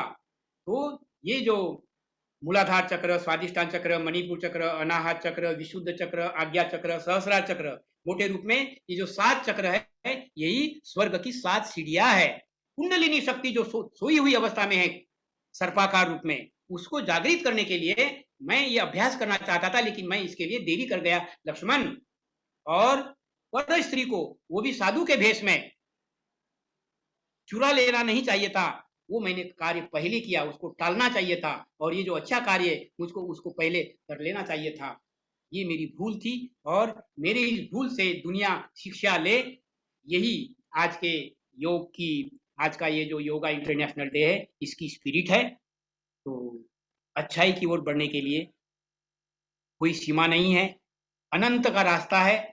हम अनंत से आए हैं, उस अनंत में ही जाना है। समय मैंने थोड़ा बचा लिया है, बोलने के लिए तो अनेक है। कहा भी गया है ना कि ये जो अध्यात्म का ज्ञान बतलाया गया है, इसमें प्रैक्टिकल ज्यादा है और वो करने की चीज है। तो करने के लिए सीखना पड़ता है। जैसा कि रावण प्रेरणा दे रहे हैं, सुबह से शीघ्र सीखो। इस जीवन का कोई गारंटी नहीं है, ये पानी का बुलबुला है। लाइफ इज ऑलवेज शॉर्ट, पानी का बुलबुला है, बट मोस्ट प्रेसियस। इसीलिए जल्दी से जल्दी इसको सीखो। तो यही प्रेरणा है और इस प्रेरणा के साथ मैं अपने शब्दों को विराम तो तब दूंगा, मैंने वादा किया था कि आप लोगों के बीच में कोई क्वेश्चन पूछना चाहेंगे तो बीच में तो एक हमारे भाई साहब कोई पूछना भी चाहते थे, लेकिन मेरी ये श्रृंखला टूटने का एक संभावना था, इसलिए मैंने उनको आग्रह किया लास्ट में पूछने के लिए। Yes, anybody is welcome. नमस्कार जी, हैंड रेज करें। अभी हैंड रेज किया है रामलाल ठाकुर जी ने। तो आइए रामलाल ठाकुर जी, आगे आइए। हाँ रामलाल जी, हाँ प्रश्न पूछिए संक्षिप्त में। उनका माइक ऑन नहीं है अभी, तो किन्हीं और का भी हैंड रेज हो रहा था, तो वो प्रश्न रखे हैं और बहुत संक्षिप्त में अपना प्रश्न पूछना है जी। हाँ ये पूछिए दादाजी, पूछिए, आपने हैंड रेज किया है। ओके, डीसी दादा वेलकम। पूछिए। हाँ डीसी दादा पूछिए, आप हैंड हाँ रेज किया दादा है आपने। नमस्कार। जी नमस्कार, दादा स्वागत है आपका। जी दादा योर बहुत name please, your name please. दादा मैं दिव्य चंद्र पुणे से बोल रहा हूँ। Okay okay, welcome. दादा बोला, thank you। मराठी समजता का? जी दादा समझता थोड़ा थोड़ा। पूछिए। दादा मुझे पूछना था कि प्रेग्नेंट लेडीज के लिए योगा कौन से ठीक रहेंगे? हाँ, जो क्या पूछ रहे हैं? जो प्रेग्नेंट लेडीज होती हैं उनके लिए योगा कौन कौन से ठीक रहेंगे, कौन कौन से वो आसानी से कर सकती हैं जो उनके लिए? हाँ हाँ, देखो बाबू, एकदम बिगिनिंग स्टेज है, तो एकदम 3 बिगिनिंग स्टेज में 3 मंथ्स हो गए। कौशिकी कर सकते हैं हल्का हल्का, और भुजंगासन कर सकते हैं, और योग मुद्रा कर सकते हैं। ज्यादा नहीं करना उचित है। लेकिन प्रेगनेंसी के पहले हर गार्जियन को, हर उनके घर के लोगों को, जो अभिभावक लोग हैं, उनको जोर देना पड़ता है कि बाबा ने भी कहा है कि जो कौशिकी नृत्य हमेशा करते रहेंगे, जीवन का पॉइंट एक बना लेंगे, जीवन का एक अंग बना लेंगे, तो कौशिकी करने से तो प्रेग्नेंट जो डिलीवरी होगी वो भी बहुत स्मूथली हो जाएगी। तो करना है पहले ज्यादा से ज्यादा, और उसके बाद में बहुत हल्का एक्सरसाइज। लेकिन बाबा नाम केवलम कीर्तन तो सबसे बढ़िया उपयुक्त एक्सरसाइज, जब जैसा जैसा पीरियड बढ़ता चला जाएगा। इस तरह से अपने आप को थोड़ा सा केयरफुल रखने की जरूरत पड़ती है इसमें। ओके, ड्यूरिंग प्रेगनेंसी मतलब 3 मंथ्स हो चुके हैं जैसे, उसके हाँ, तो बाद अब जो है, अब धीरे धीरे बहुत ही लाइटली कौशिकी हल्का हल्का कर ले, कीर्तन कर ले, और एक आध दो आसन, योग मुद्रा वगैरह। ओके, और फिर मेरे से फोन में बात भी करिएगा, तो फिर मैं आपके मिसेस की मनोस्थिति देखते हुए फिर और आगे की कुछ बात बता सकूंगा। ओके दादा ठीक। वेलकम। और दूसरे और भाई दादाजी, डीसी दादा आप मुझसे भी व्हाट्सएप कर लेंगे, तो मैं कुछ वैद्यों का नंबर दे दूंगा कि मासानुमास क्या करना चाहिए, उस पूरा आपको बता दूंगा जी। कौन कौन वैसे बोल? पार्टिसिपेंट कितने लोग इकट्ठे हो चुके हैं आज? 103 है दादा। ओके ओके, नॉट बैड, इसका मतलब हमारे जम्मू कश्मीर से बहुत सारे लोग आने थे, शायद लिंक नहीं मिल पाया अचानक अच्छे से। ये नहीं वे नहीं अभी दादा और भी लोग थे, 120 लोग थे अभी, तो ओके, ओके। कुछ लोग हो गए जी। चलो हाँ हाँ आचार्य केवल जी, क्या था? जी। मैं हाँ संक्षिप्त में पूछिए भैया, जो भी पूछ रहे हाँ, हैं। चलो कोई नहीं, पूछ जी। दीजिए। हाँ मुझे डॉक्टर ने घुटने का ऑपरेशन की सलाह दी है जी जी और मैं चाहता हूं कि उसको योगासन के द्वारा ठीक कर लूं, जी जी। तो क्या मुझे करना चाहिए, और यदि हाँ तो फिर कौन ऑपरेशन तो कौन नहीं सा? करना चाहिए, यही अनुभव में आया है। और जहां तक जी। इसका विकल्प के रूप में आप मेरे से अलग से फोन में बात करिएगा। और आप कहाँ के रहने वाले हैं? मैं अभी छत्तीसगढ़ में हूँ, कौन जगह? रायपुर से 100 किलोमीटर दूर है, भाटापारा के पास। हाँ चलो कोई बात नहीं। तो आप हमारे से तो जुड़े हुए ऑलरेडी है। जी। हाँ, आपका नाम मैं भूल रहा हूँ। मैं विभूषण हाँ बोल रहा जी हूँ, विभूषण जी, प्रसाद। प्रोफेसर साहब नमस्कार। जी नमस्कार सर। हाँ, तो मैं अलग से फिर आपसे बात करता हूँ, हम तो आपसे जुड़े ही हैं। जी ओके, बिल्कुल नो ठीक। Problem. I shall share my experience and technique as a solution. Okay? Thank you. Welcome. नमस्कार दादाजी। जी नमस्कार। अंजू दीदी गुजरात से, बहुत अच्छा प्रवचन दिया आपने आज। धन्यवाद आपको। आया क्या? हाँ बोलिए। हेलो। और मैं ये बात सभी से अनुरोध करना चाहता हूँ कि कोई भी प्रॉब्लम है तो आप मैंने अपना नंबर भी साझा कर दिया है दादाजी के साथ में, मुझे भी आप अपना वो कर देंगे, नंबर साझा कर देंगे, तो हम पूरा अरेंज करने की कोशिश करेंगे, कोई भी प्रॉब्लम होगी आपकी तो। जी हेलो। जी हाँ जी पूछिए राजेश जी। मेरी आवाज आ रही है? हाँ बिल्कुल आ रही है, आप जी पूछिए। हाँ चरण स्पर्श। मैं ये पूछ रहा था कि जो जीव का विलय शिव में हो कि जीव का विलय ब्रह्म में हो? आप डॉक्टर साहब बोल रहे हैं क्या? जी जी जी, पटना से। ओके ओके ओके, पटना से। जी हाँ क्या पूछ रहे हैं? मैं ये पूछ रहा था कि जीव का विलय शिव में हो कि जीव का विलय ब्रह्म में हो? शिव और ब्रह्म अनेक अनेक अनेक अनेक नाम हैं। आपके जो प्यारे दो बेटे हैं, आपके बेटे आपको पापा भी बोलते हैं, लेकिन आप जब पढ़ाते हैं ना तो आप गुरुजी के रूप में उनको पढ़ाते हैं, तो गुरुजी भी बोल सकते हैं, वो लोग बोलते भी है। और अगर जी आप मेडिसिन जानते हैं तो आप डॉक्टर भी है। जी तो व्यक्ति एक, नाम अनेक, उनके गुण के आधार पर, तो वो डिफरेंट डिफरेंट स्टेज में वो आते हैं। अपने आप को जैसे और सरल बनाने के लिए लोटे में पानी है तो पानी है, उसको फ्रिज में डालेंगे तो बर्फ हो जाएगा। तो नाम तो बदला लेकिन है तो पानी ही।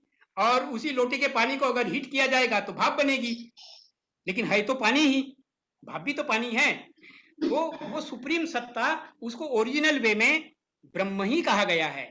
लेकिन Brahm is a composite name of Shiv and शक्ति।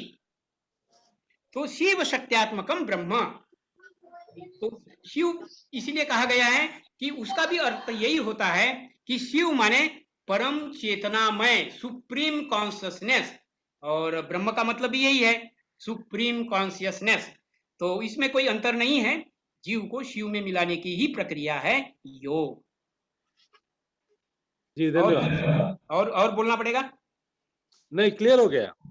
और हम आपसे तो जुड़े हुए ही है। जी जी क्लियर हो गया।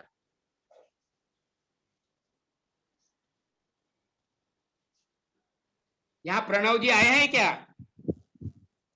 एडवोकेट साहब? हाँ दादा आया हूँ। वेलकम। आप बोलिए। वॉइस मैंने ये मेरा हैंड रेज किया हूँ, मैं वेट कर रहा हूँ कि मेरा नंबर आए। आइए, आपका नंबर आ चुका है। दादा बहुत बहुत धन्यवाद आपको, बहुत ही अच्छा क्लास लिए, बहुत सुंदर, सब टॉपिक के मतलब सब चीज आप बढ़िया से एक्सप्लेन किए, बहुत अच्छा लगा। लेकिन मेरा क्वेश्चन ये है कि दादा ये जो सुनने में तो बहुत अच्छा लगता है, और सुनने के बाद तुरंत लगता है कि हाँ मैं सब कर लूंगा, पूरा सब अष्टांग योग का सब पालन करूंगा। लेकिन जब करने का समय होता है 2 दिन 4 दिन 5 दिन, फिर धीरे धीरे वो कम होने लगता है, मतलब आपका इंटरेस्ट कम होता है, और ये इतना चैलेंजिंग हो जाता है, इतना चैलेंजिंग हो जाता है कि हम उसको पूरे तरह से प्रैक्टिस नहीं कर पाते। तो आप हमको सरल उपाय बताइए कि हम इसको कैसे प्रैक्टिस में ज्यादा उसको ज्यादा सिंसियरली रेगुलरली कर सके। हाँ दादा वकील और साहब, थोड़ा हाँ, और थोड़ा अब आप सीनियर भी हो चुके हैं, आपसे दादा ये और अपेक्षा, हाँ आपका थोड़ा उत्तर में अब हो गया ना। थोड़ा सा कंप्लीट कर देता हूँ। हाँ, जैसे कि हार्ड वर्क जो होता है ना, ये सक्सेस जो होता है हार्ड वर्क से आता है। Success comes from hard work, लेकिन हार्ड वर्क तो जबरदस्ती नहीं किया जा सकता है दादा, पैशन और इंटरेस्ट चाहिए। तो हम लोग को वो पैशन और इंटरेस्ट कैसे हमेशा के लिए बना रहे सभी यूथ को, वो मैं बोल रहा हूँ। मेरा क्वेश्चन वही है दादा। Thank you. बाबा ने बड़ा एक अच्छा एक आयाम दिया है इस दिशा में। दूसरों को सतपथ का निर्देशन करना भी साधना का ही अंग है। तो इस ड्यूटी के अंतर्गत हमें जो भी अच्छी चीज लगती है, बाबा ने हमें बिल्कुल ड्यूटी दे रखा है। बहुत सारे लोग तो कंजूस बनते हैं बतलाने के लिए, लेकिन नहीं, बाबा कहते हैं तुम जो अच्छी चीज जानते हो वो दूसरों को बताओ। तो दूसरों को बनाने के क्रम में हम लोग क्या करते हैं, एक फ्रेंडली साइकोलॉजी क्रिएट करते हैं। उसमें आपका कॉन्सेप्ट जो है वो परफेक्ट होने के क्रम में आगे बढ़ता है, और वो क्या करता है कि आपको इच्छा शक्ति पैदा करने में मदद करता है। जब इच्छा शक्ति पैदा होगी, एकला चलो रे, आप चल सकेंगे। लेकिन ये भी बोलना थोड़ा आसान है, करने के लिए परिवेश आवश्यक होता है। तो परिवेश को मैं मानता हूं, और इस परिवेश को इसीलिए बाबा ने हमारे 16 पॉइंट के अंतर्गत धर्म चक्र की मान्यता दे रखी है। बीच बीच में उनका जो आध्यात्मिक प्रवचन होते हैं उसको थोड़ा सा स्वाध्याय के रूप में करना चाहिए, और ये दूसरों के बीच में sharing, that now we can tell boldly कि मात्र इस सारे संसार का जो मालिक है वो शिव के बाद, कृष्ण के बाद में आए हैं। Come, Lord has come, introduce yourself and share with others, and in the process you will get immense confidence in yourself, और इसको आगे बढ़ा सकते हैं। तो ये डीसी हम लोग को रोज मतलब रेगुलर करना पड़ेगा, सत्संग करना पड़ेगा, करना ही चाहिए। जुड़ना बाबा ने पड़ेगा। तो नियम दे रखा है, आप भी खूब बढ़िया से जानते हैं 16 पॉइंट का। दूसरी चीज, फिर भी हम फेल हो जाते हैं दादा। कहाँ हर इच्छा कभी शक्ति को पंचजन्य छूट जाता है। जागृत करने के लिए उपवास, हाँ दादा, हाँ एकदम निर्जला उपवास, अगर कोई ज्यादा प्रॉब्लम नहीं है तो। जो एजेड लोग हैं वो बात दूसरी है, लेकिन जो लोग कर सकते हैं, आप कर सकते हैं। और इसलिए हम लोगों को 2 उपवास जरूर करना है। मैं तो यहां तक देखा है कि बहुत सारी गृही लोग 4 निर्जला उपवास करते हैं। तो ये उपवास जो है मनुष्य को एक इच्छा शक्ति बलवती बनाने में मदद करती है। ठीक है दादा, बहुत धन्यवाद आप, बहुत नहीं धन्यवाद। और भी, और इसका उत्तर यह है कि हम जिद लेंगे कि ये आदमी अच्छा है, इसको गाइड करना है।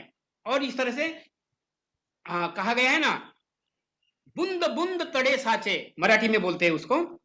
एक एक बूंद से पानी भरता है, तालाब बनता है। तो हमको एक टारगेट लेना है, एक ही दिन 100 आदमी को नहीं जोड़ सकते हैं। एक टारगेट लीजिए कि चलो आज एक, कल एक, ऐसे अपने लोगों को फ्रेंड बनाइए। सब तो फ्रेंड नहीं बनना चाहते हैं, और आप तो इतने अच्छे व्यक्ति हैं, आप इतने प्यारे हैं कि आप तो मैक्सिमम फ्रेंड बना सकते हैं। कमिटमेंट लीजिए। वेलकम। थैंक यू दादा, थैंक यू। वेलकम।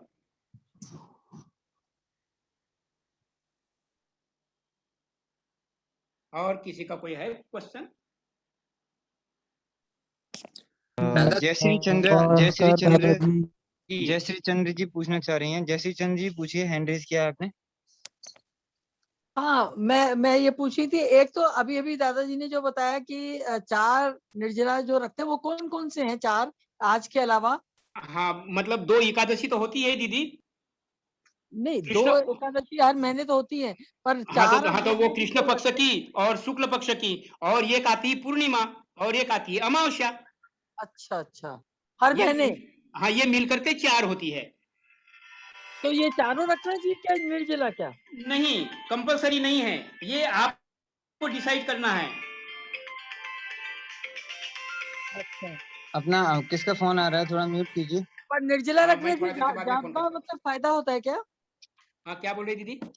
निर्जला रखने से ज्यादा मतलब कुछ अपन ग्रहण और करते हैं क्या ज्यादा? माफ करना, आप अभी कितनी एज में आ चुकी? 67। 67 तो आपकी उम्र तो अब थोड़ी सीनियरिटी में जा रही है। लेकिन अब मैं आपको फिजिकली मुझको अभी याद नहीं आ रहा है, तो वो अपने आप को थोड़ा सा अपने आप को असेस करना पड़ता है, मतलब अपने आप को समझना पड़ता है कि आई कैन। तो क्योंकि बाबा ने कंपलसरी नहीं किया है, अच्छा, ये तो कंपलसरी है, ठीक है। हाँ, नहीं और मेरा नंबर आपके पास में आया होगा। वो तो लिंक में है ना, मेरा नंबर में कांटेक्ट नंबर है 790 वाला। तो आप अलग से बात करिएगा, तो फिर अलग से फिर कोशिश करेंगे आपके बारे में थोड़ा सोचने के लिए। अच्छा, और दूसरा हम ये कह रहे थे कि थोड़ा एक्सरसाइज करते वक्त, सूर्य नमस्कार करते वक्त थोड़ा हमारा नस खिंच गई पीछे से कमर पे, तो उसके लिए कुछ जैसे अगर आप बताएं कि बहुत दिन हो गए, अब तो 10-12 दिन हो गए एक्सरसाइज ही नहीं कर पा रहे। अभी भी दर्द करता है? हाँ, अभी भी दर्द कर रहा है। आपको पद्मासन लगता है क्या? पद्मासन तो नहीं लगता है, पर बाकी तो हम कर लेते हैं। तो पद्मासन अगर लगता तो पद्मासन लगा करके सोना पड़ता है और हाथ का सिराना बना पड़ता है, तो फिर धीरे धीरे वो जो बैकबोन का जो थोड़ा सा प्रॉब्लम है वो नॉर्मल हो जाता है। अगर नहीं भी पद्मासन लगता है तो जितना लग सकता है, फोल्ड जितना हो सकता है उतना करिए, और सिराना बना करके हाथों का थोड़ा देर के लिए रहिए, धीरे धीरे फायदा मिलेगा। और फिर हम अलग से मिलते हैं फोन में। अब लोकेश जी, इनका नंबर आप डाल दीजिए जरा उस पे, हाँ, चैट मैं पे। नंबर साझा कर दूंगा। हाँ, नंबर अच्छा, साझा कर दूंगा। दूसरा मेरे को एक घुट्टे का भी मेरे को दर्द रहता है, तो उसके लिए भी कुछ बता दीजिएगा जब बात करूंगा। हाँ, बता घुटने के देंगे लिए भी दादा जो जी, है हाँ। मैं कुछ आसन के रूप में बतला दूंगा। और अब ये भूषण जी ने भी जो है वो भाटापारा से आए, वो लोग भी पूछ रहे थे। एक दवा याद आ रहा है, बहुत ही वो कारगर दवा है जी, मुझे अभी नया नया जानकारी में आया है। वो है उसको मराठी में तो बोलते हैं धतूरा, और हिंदी में कोई मदद करेगा मुझको हिंदी में बतलाने के लिए? आंकड़ा आंकड़ा दादा, वो चौड़ा ऐसा लंबा शंकर भगवान को चढ़ता है जो। हाँ, नहीं, आंकड़ा अलग होता है, धतूरा अलग होता है। सॉरी वो भी शंकर भगवान को चढ़ता है। धतूरा समझ रही क्या? हाँ, धतूरा सब लोग बोलते हैं, हिंदी में भी धतूरा बोलते हैं, सभी क्षेत्रीय भाषाओं में धतूरा ही बोलते हैं। जी। तो उसको जो सोते समय ना उसको धो करके रख लीजिए दिन में, और ड्राई हो जाएगा शाम को, और उसमें थोड़ा सा सरसों का तेल डाल करके उसको बढ़िया से पेस्ट के रूप में बना लीजिए, और हल्का सेक लीजिए जितना बर्दाश्त कर सकती है, और उसको फिर घुटने में चिपका देना है, और कपड़े से बांध देना है, और रात भर रहेगा वो, सवेरे हटा देना, फेंक देना है। कुछ दिन करिए, बहुत फायदा मिलेगा। और कुछ एक्सरसाइज जो है मैं फिर अलग से वीडियो के रूप में आपको जानकारी देता हूँ। अच्छा, धतूरा जो पर्पल रंग का होता है वही वाला? नहीं दीदी, पर्पल कलर का नहीं होता है, ग्रीन कलर का होता है। हाँ, ग्रीन कलर का होता है वो, कांटे होते हैं उसके ऊपर। अच्छा, वो तो उसका फल होता है, जो पर्पल वाला फूल होता है। जब फल आता है तो वो कांटेदार होता है। हाँ, तो उसको धतूरा कहते हैं, जो कांटा वाला होता है। पत्तियां उनके लिए नहीं है। वैसे वो जहर के रूप में बड़ा काम आता है। नहीं, मैं ये पूछ रही, जो पर्पल वाला फूल होता है बड़ा सा, या व्हाइट भी होता है, उसके फूल कांटे वाले आते हैं। अकवन तो नहीं बोल रहे हैं, अकवन का पत्ता। हाँ, अकवन बोलते हैं उसको। ये अकवन होता है वो। जी। दादा वो तो आंकड़े का ही पत्ता होता है, हमारे आंकड़ा बोलते हैं उसे, अकौवा जो है। हाँ, अकवन बोला जाता है, वही है वो, फिर वही जी।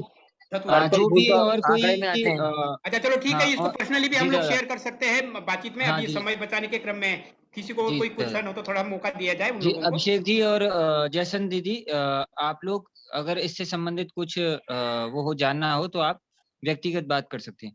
अगला प्रश्न ले लेते हैं हम। मीरा जी का प्रश्न लेते हैं। मीरा जी ने हैंड रेज किया हुआ है। जी, मीरा दीदी। तो दीदी, नमस्कार दादा। मेरा प्रश्न तो नहीं है, थैंक्स बोलना है कि बहुत ही अच्छा है। और मैं खुद अपना एक्सपीरियंस है कि कॉस्की से भी मैं ये शेयर करना चाहती थी कि किसी को अगर घुटने में दर्द है तो कॉस्की वगैरह से भी ये प्रॉब्लम ठीक होता है। मेरा खुद का ठीक हुआ है दादा। 21 मिनट कॉस्की मैं कर रही हूँ करीब। पहले तो मैं 10 मिनट करती थी, पर अभी 21 मिनट मैं कर रही हूँ करीब 1 ईयर से। एंड नाउ मेरा घुटने का प्रॉब्लम वगैरह चला गया है, तो ये मैं शेयर करना चाहती थी। एंड ये हमारी बहुत ही बाण आनंद मार्गी दीदी है, और इन्होंने बड़ा अच्छा अपना अनुभव शेयर किया है।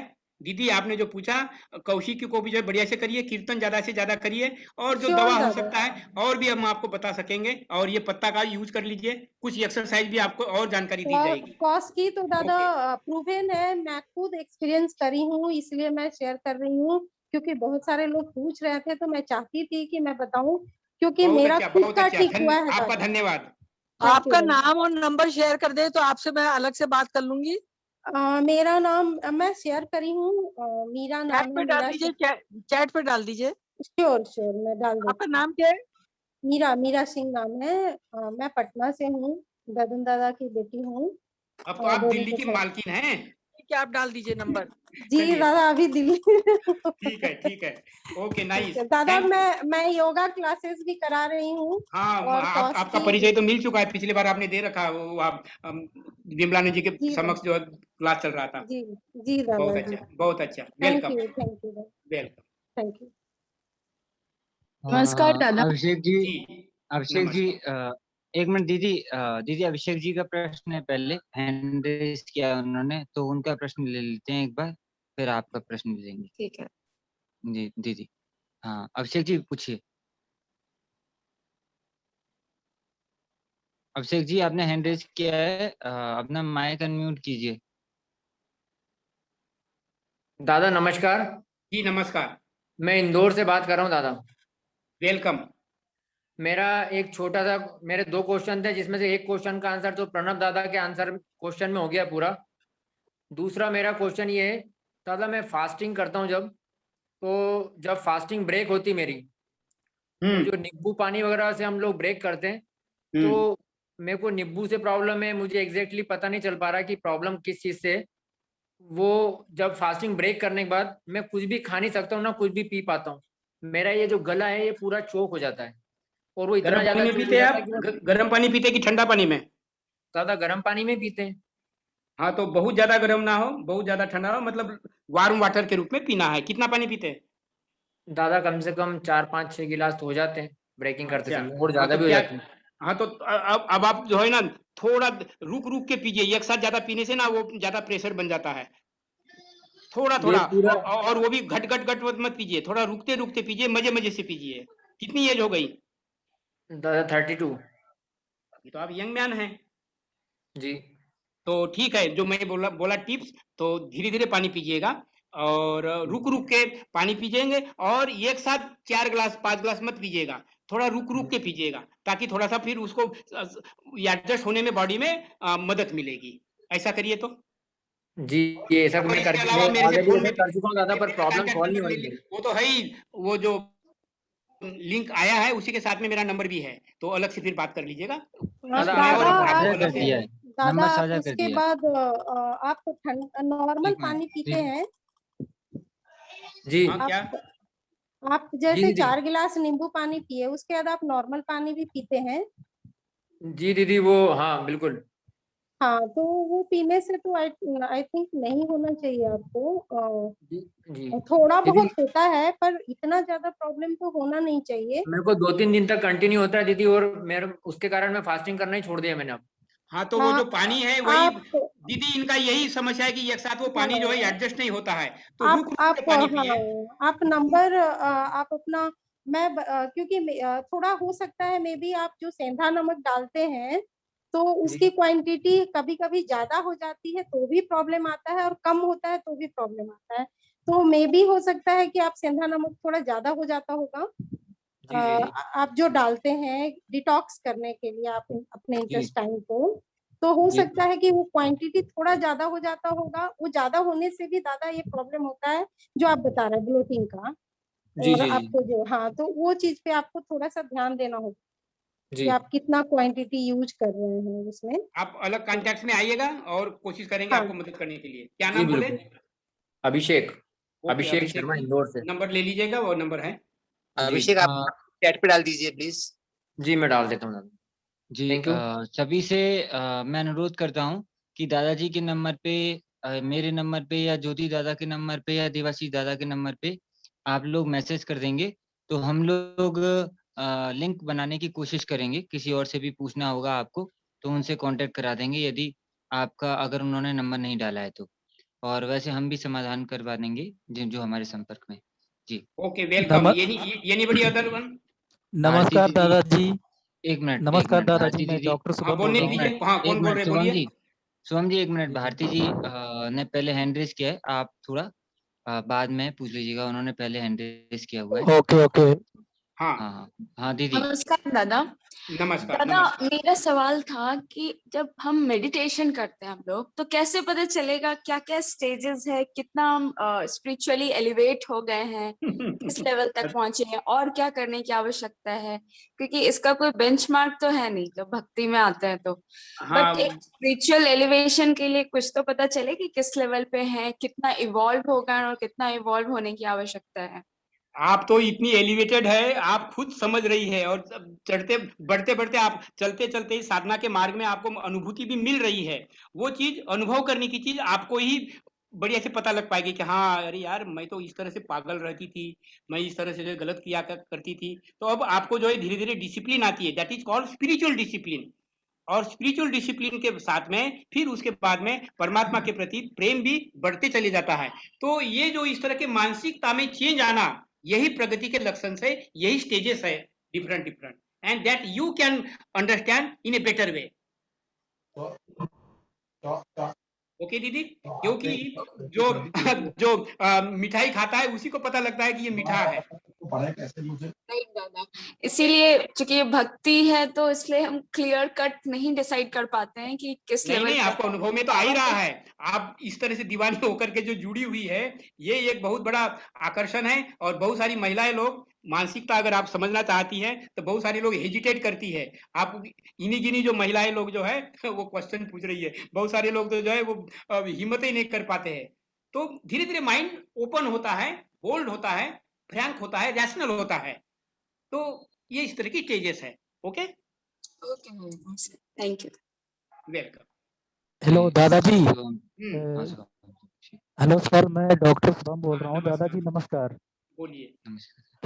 दादा, जैसे मैं ये कह रहा हूँ कि जैसे जिन लोगों को भी जो प्रॉब्लम हो रहा है, चाहे वो दादा हो चाहे वो दीदी हो, कोई भी, हम लोग कुछ व्हाट्सएप पे एक ऐसा ग्रुप ऐड करते हैं जिसमें जैसे शरीर से, बॉडी से रिलेटेड किसी को कोई भी प्रॉब्लम होता है तो उसमें हम लोग ग्रुप में ऐड कर लेते हैं। जैसे आप दादा हो गए, लोकेश जी हो गए, तो उसमें क्या होगा कि जो अपना प्रॉब्लम बताएगा उसका हम लोग आयुर्वेद के अनुसार या जो भी जिसके लिए परफेक्ट होगा वैसा हम उनके लिए कोशिश करेंगे कि उन चीजों से, चाहे योग के माध्यम से, चाहे बहुत मेडिसिन अच्छा। के माध्यम से, ये बहुत ही हेल्थी सुझाव है।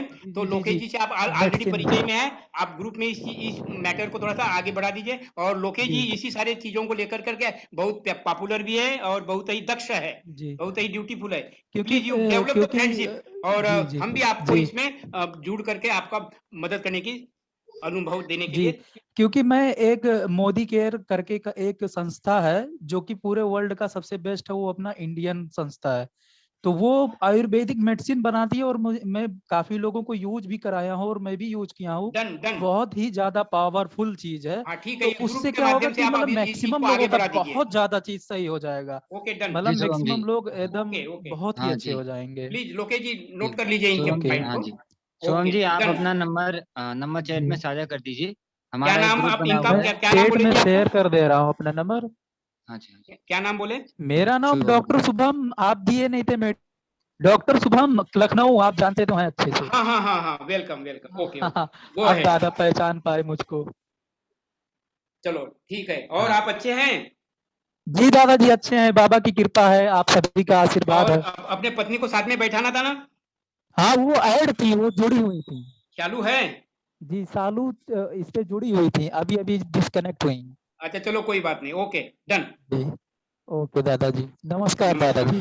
नमस्कार जी। आप अपना नंबर साझा कर दीजिए। शुभम जी, आपसे मैं बात मैं करूंगा, शेयर हमने कर दे रहा इस पे काम हूँ। किया हुआ है। हाँ ठीक है। वैसे दादा ये फिर तो हमारे आपके कॉन्टैक्ट पास में नहीं जब है। टाइम होगा तो फिर मैं कॉल करता हूँ, आपसे कुछ बातें करनी है, उसमें मैं बताता हूँ। फिर लोकेश जी से मैं बात करता हूँ उनको पर्सनली, फिर मैं उनसे शेयर करता हूँ सारी चीजें।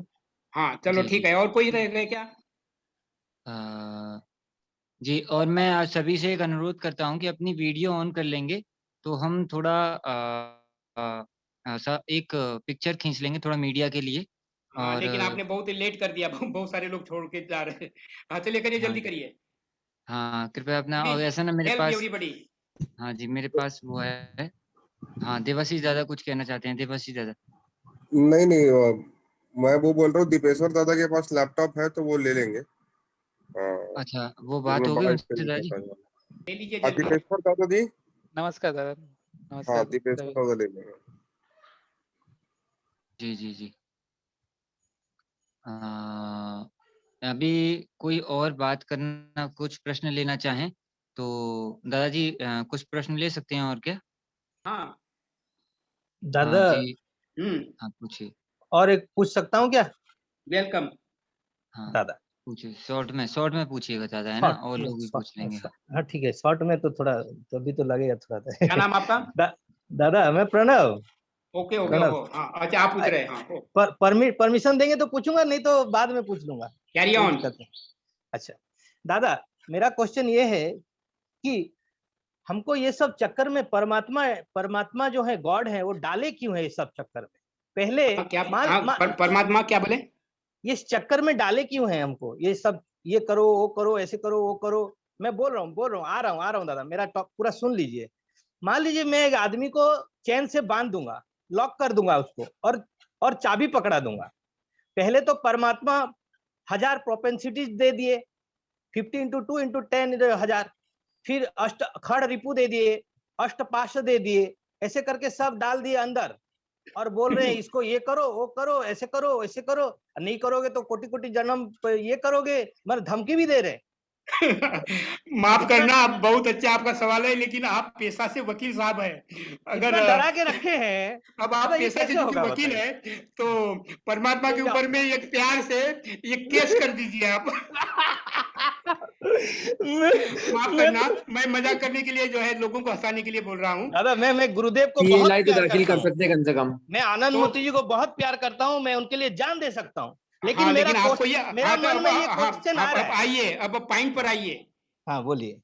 कहा गया है जो बाबा है, जो संसार का मालिक है, हम उसका अंश है, हम उनके भीतर में हैं दादा। और जो मैं जो बोलता हूँ, मैं प्रियतोषानंद, मैं प्रणव जो बोलता हूँ, तो ये जो मैं है ये मेरा अपना मैं है, और ये जो मेरा अपना मैं है ये मेरे विषयों से बना हुआ है, काम क्रोध लोभ मोह मद मत्सर आशा ईर्ष्या, तो यही माया है।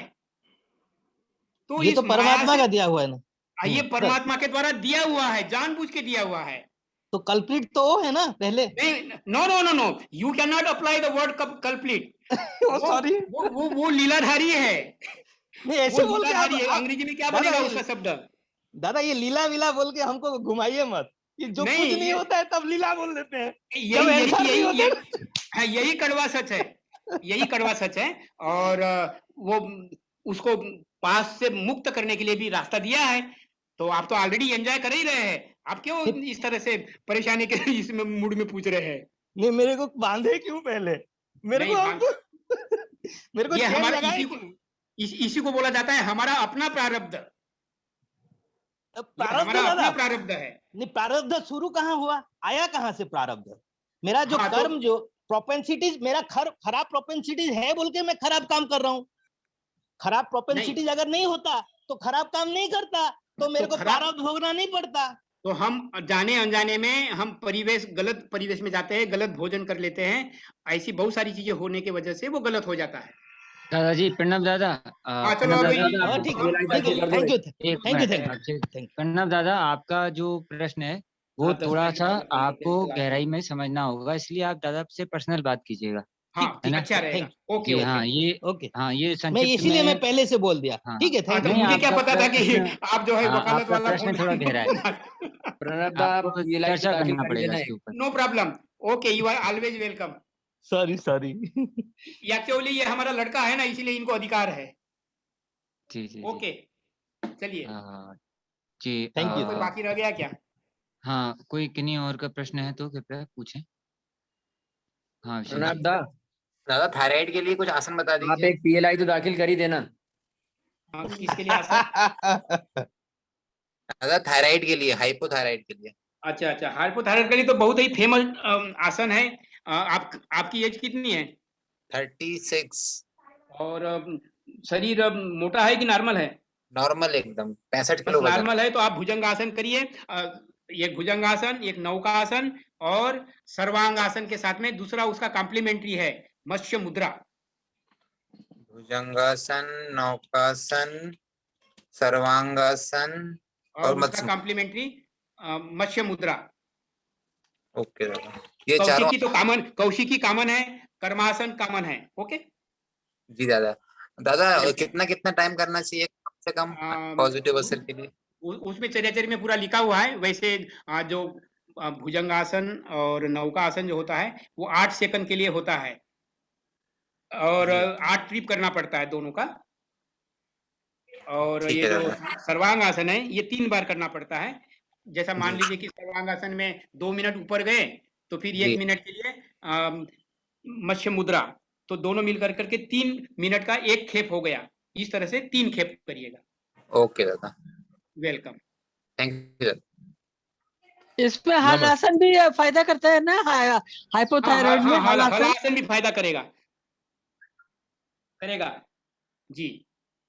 वो कितना देर करना चाहिए दादा? वो भी 8 सेकंड के लिए है। ओके दादा। जो श्वास रोकना पड़ता है वो 8 सेकंड के लिए होता है। जी ठीक है। नमस्कार दादा। हाँ नमस्कार। मैं सत्यनारायण मूर्ति हैदराबाद से दादा जी। ओके मूर्ति जी। हाँ दादा जी। डॉक्टर साहब, यस यू आर वेलकम। अभी प्रणव ज्यादा बात करने के बाद मेरे को इनको याद दिलाने के चाहते हैं। वो आप दिया इनमें मेडिटेशन चीफ जस्टिस, वो सुप्रीम कोर्ट का चीफ जस्टिस बन गया वो एन वेंकट रमना सर। ये लोग जानना है ना, प्रियतोषानंद दादाजी हमारे से बचपन से मैं स्टूडेंट एज से जानते हैं दादा सब लोग। वो एन.वी. रमना हैदराबाद का वो चीफ जस्टिस बन गए। वो एडवोकेट का समय से हमारा प्रियतोषानंद दादाजी इनको इनिशिएशन दिया। वो उसके बाद में वो हाई कोर्ट जज हो गया, हाई कोर्ट चीफ जस्टिस हो गया। इसके बाद अभी सुप्रीम कोर्ट का जस्टिस है। ऐसा हमारा प्रियतोषानंद दादाजी का ट्रैक रिकॉर्ड है। तो ये सेमिनार बहुत फायदा हो रहे सब आनंद मार्गी का, वो बहुत अच्छा हो रहा है दादा ये बात करने के लिए। Thank you. और वो चीफ जस्टिस बन गए रमन्ना जी को मेरी शुभकामनाएं भी भेज दीजिएगा। कांग्रेचुलेशन। ठीक है दादा, नमस्कार दादा। ओके दादा जी। ठीक है दादाजी। और आपको भी बहुत बहुत धन्यवाद लोकेश जी, और वीडियो थोड़ा जल्दी तैयार कर दीजिए। जी दादाजी। नहीं, मुझे धन्यवाद नहीं है दादाजी, ये हमारे देवाशीष दादा, ज्योति दादा, दीपेश्वर दादा और सभी टीम मेंबर हैं। मैं तो केवल हम सब सारे टीम मेंबर्स को मेरा बहुत बहुत है हृदय से साथ में काम कर रहे हैं जी। थोड़ा स्क्रीनशॉट ग्रुप में थोड़ा भेज दीजिएगा, थोड़ा हम भी देख लें स्क्रीनशॉट जो लिया गया है। चलो ठीक है। और ये जो अभी हम लोग जो बाबा नाम केवलम करेंगे तो नया लोग तो शायद रहे कि नहीं पता नहीं, लेकिन मैं दोहरा दूं, ये बाबा नाम केवलम सबसे बढ़िया ये अप्रोच है। गुरुदेव आनंद मूर्ति जी ने सारी मानवता के कल्याण के लिए बाबा नाम केवलम चिंता विदूरकम, बाबा नाम केवलम सर्व दुख हरणम, बाबा नाम केवलम आनंददायकम, इस तरह से ये बाबा ने सिद्ध करके और अपनी एनर्जी उसमें इन्फ्यूज किया है। दैट इज कॉल्ड सिद्ध महामंत्र। तो इसको 2 मिनट कर लेते हैं अभी। पहले गाएगा कोई? हाँ जी। अभी मैं कोई दीदी दादा अगर कीर्तन के लिए आगे आना चाहें तो कृपया अपना चैट में लिख सकते हैं या माइक ऑन करके कीर्तन आरंभ कर सकते हैं जी।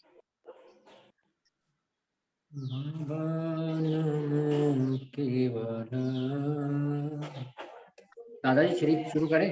हाँ जी। अभिषेक दादा गा रहे हैं। अभिषेक दादा। हाँ। बाबा नमो केवला,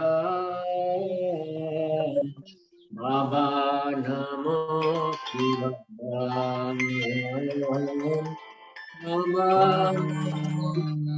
आधा घंटे के बाद मैं फोन करता हूँ, अभी मीटिंग में।